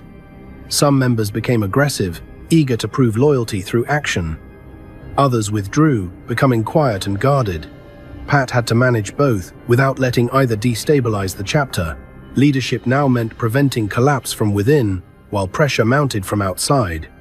The war with the Outlaws MC continued, but it was no longer the only threat Pat worried about. Rival violence was loud and chaotic. Law enforcement was quiet and patient. One could kill him quickly, the other could dismantle everything slowly. Pat understood that distinction. Federal pressure showed itself in raids on associates, traffic stops that felt unnecessary, and questions that came just close enough to the truth to be unsettling. Friends were questioned. Peripheral figures were leaned on. The message was subtle but clear. Law enforcement was tightening the net. Pat responded by becoming even more controlled. He limited meetings. He avoided phones whenever possible. He trusted fewer people with sensitive information. The chapter functioned, but the atmosphere changed. Laughter became rare. Conversations stayed shallow. Everyone felt the squeeze, even if they could not articulate it. At home, the strain became unbearable. Pat's family noticed changes he could not hide. He slept lightly. He startled easily. He was distant even when physically present. Conversations ended abruptly when phones rang or engines started outside. The constant vigilance required to survive as a club president bled into every aspect of his personal life. Pat began to realize something he had avoided acknowledging. He no longer knew how to relax. The adrenaline that once fueled him now drained him. Moments of calm felt unnatural, almost dangerous, as if something bad would happen the moment he let his guard down. Inside his own head, questions started to form that he never voiced. How long can this last? How does this end? Those questions did not weaken his loyalty, but they did change how he carried it. Meanwhile, investigators continued to build their case. Captain Omat focused on drug trafficking, weapons, extortion, and racketeering. He understood that one clean case could unravel the entire structure. The goal was not just to arrest individuals, but to dismantle the organization's ability to function. Pat sensed this strategy even without knowing its details. The squeeze intensified when warrants began targeting motorcycle-related activity. Searches were justified through mechanical inspections and licensing issues. What looked like routine enforcement on the surface allowed law enforcement to probe deeper. Every interaction created risk. Every document created exposure. Pat knew he was good at avoiding detection. He had stayed below the radar for years, but he also knew that no one stayed invisible forever. The constant pressure began to take a psychological toll. Pat replayed conversations in his head, wondering how they might sound played back in a courtroom. He questioned whether certain associates were liabilities. He weighed the cost of removing people against the risk of keeping them close. Leadership decisions now felt less about strength and more about damage control. The chapter still functioned, but it no longer felt secure. The sense of invincibility that once surrounded the Hells Angels was gone. In its place was a quiet understanding that the walls were closing in. Pat began to feel trapped between two inevitabilities. Rival violence would never stop as long as territory and pride mattered. Law enforcement would never stop as long as evidence continued to accumulate. There was no clear victory in either direction. Despite this, Pat did not consider betrayal. The idea of cooperating with authorities remained beyond consideration. The code still held. Breaking it meant losing everything immediately. Staying loyal meant risking everything slowly. At this stage, Pat chose loyalty without hesitation, but loyalty began to feel heavier. The surveillance never stopped, the pressure never eased, the paranoia never fully receded. Every day required energy just to maintain the status quo, and the status quo was no longer sustainable. By the early 1990s, Pat Matter lived inside a narrowing corridor. Every step forward reduced his options. Every attempt to maintain control increased scrutiny. Every effort to protect the club pulled law enforcement closer. The squeeze was complete. And soon, something would force Pat to confront the one decision he had avoided his entire adult life. Not how to survive as a leader, but whether survival was even possible without breaking the code. The flip. It is crazy, man. So Pat Matter, well, he was dealing drugs. So he cooperated against 40 other members. Right, that did get his sentence reduced. Did he get his sentence reduced? The first sign that things were no longer under Pat Matter's control came in pieces, not all at once. It started with people around him getting pulled over for no reason that made sense. Members stopped and questioned for routine traffic issues that somehow turned into long conversations. Associates being asked where they had been on certain nights. Questions framed casually, but specific enough to feel rehearsed. Pat noticed names coming up more than once. He also noticed who stopped answering their phones. Meetings became harder to organize. When people did show up, they talked too much or not at all. Some tried to act normal. Others acted nervous in ways that drew attention instead of avoiding it. Pat could feel the discipline slipping, not because anyone wanted to betray the club, but because fear makes people careless. At the same time, law enforcement pressure stopped feeling indirect. Pat's home was searched under the justification of motorcycle-related violations. Titles, parts, mechanical documentation. On paper, it looked routine. In reality, it gave investigators access to spaces that had always been private. Every search created records. Every record created leverage. Pat knew exactly what that meant. They were no longer fishing, they were organizing. Inside the Hells Angels, no one said the word informant out loud, but everyone thought it. Conversations shifted away from specifics. Decisions were delayed because no one wanted to be responsible for the wrong call. The leadership meetings Pat once controlled now felt crowded with uncertainty. Pat began keeping his own notes, something he had never done before. Not records of crimes, but reminders. Who had been questioned? Who had changed behavior? Who suddenly wanted distance? These were not accusations. They were survival calculations. The charges came quietly. Pat was not arrested in a dramatic raid. There was no televised takedown. He was charged with continuous criminal enterprise, a federal charge designed to dismantle entire organizations, not just individuals. The paperwork spelled it out clearly. Decades in prison if convicted, life, depending on how aggressively prosecutors stacked the counts. Pat read every line. He did the math in his head without emotion. He had seen enough people go through the system to know how this ended. Trials dragged on, sentences piled up. Appeals failed quietly, time swallowed people whole. This was not a threat. It was a process already underway. Pat did not panic. Panic had never helped him before. What he did instead was isolate variables. He reviewed what the government likely had: surveillance, witness statements, financial trails. He knew where the weak points used to be. He also knew which of those points no longer existed. The war with the outlaws had forced too many interactions, too many witnesses, too much chaos. For the first time, Pat seriously considered a future where he never came home. That thought followed him everywhere. At night, it replayed when the house was quiet. In the morning, it surfaced during routine moments that suddenly felt temporary. He began noticing things he had ignored for years. How his son moved through the house. The sound of his voice. Small routines that would disappear if Pat went away for decades. November 25th arrived without ceremony. Pat drove his son to school like any other morning. He kept his voice steady. He asked normal questions. He listened to answers he might not hear again for a long time. When he dropped his son off, Pat sat in the car longer than usual before driving away. Later, he would say that moment hurt more than the bomb ever had. That same day, Pat met with his attorney. The conversation was blunt. There was no optimism offered, only options. Cooperation was mentioned carefully, not as advice, but as a reality. Without it, the sentence would be extreme.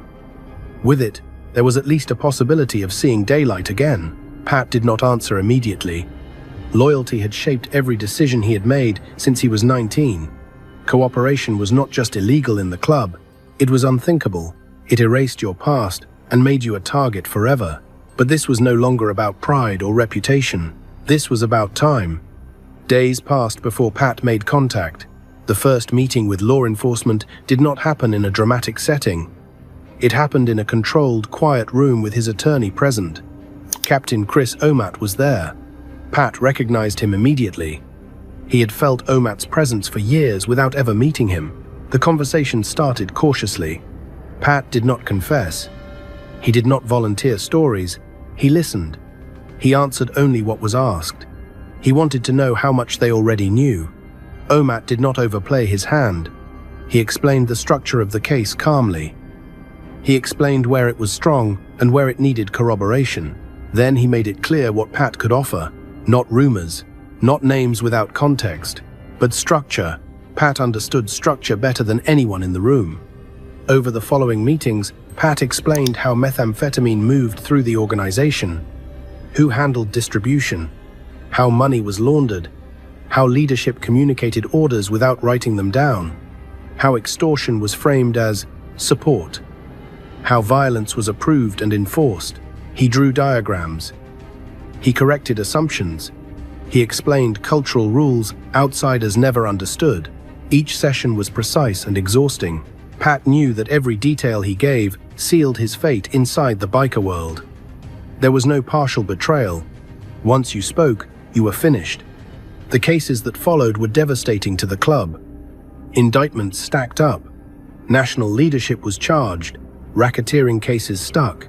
Decades of silence collapsed under evidence that finally made sense to prosecutors. Pat was sentenced, but his cooperation reduced the time significantly. Even so, prison was unavoidable. Inside, Pat lived quietly. He did not advertise who he was or what he had done. He followed rules. He avoided attention. Years passed slowly, stripped of adrenaline and authority. When Pat was released in 2014, he stepped into a world that had moved on without him. The club survived. The war faded. His old identity no longer existed. Freedom felt strange. The irony that remained was his connection to Omat. The man who had spent years closing in on him became one of the few people who understood the magnitude of what Pat had lost. They spoke occasionally, not as enemies, not as allies, just as two men who had lived inside the same pressure from opposite sides. Pat lives quietly now. He does not glorify his past. He does not erase it either. He understands exactly what he gave up, but he also understands something else. For the first time since childhood, his life is no longer owned by a code.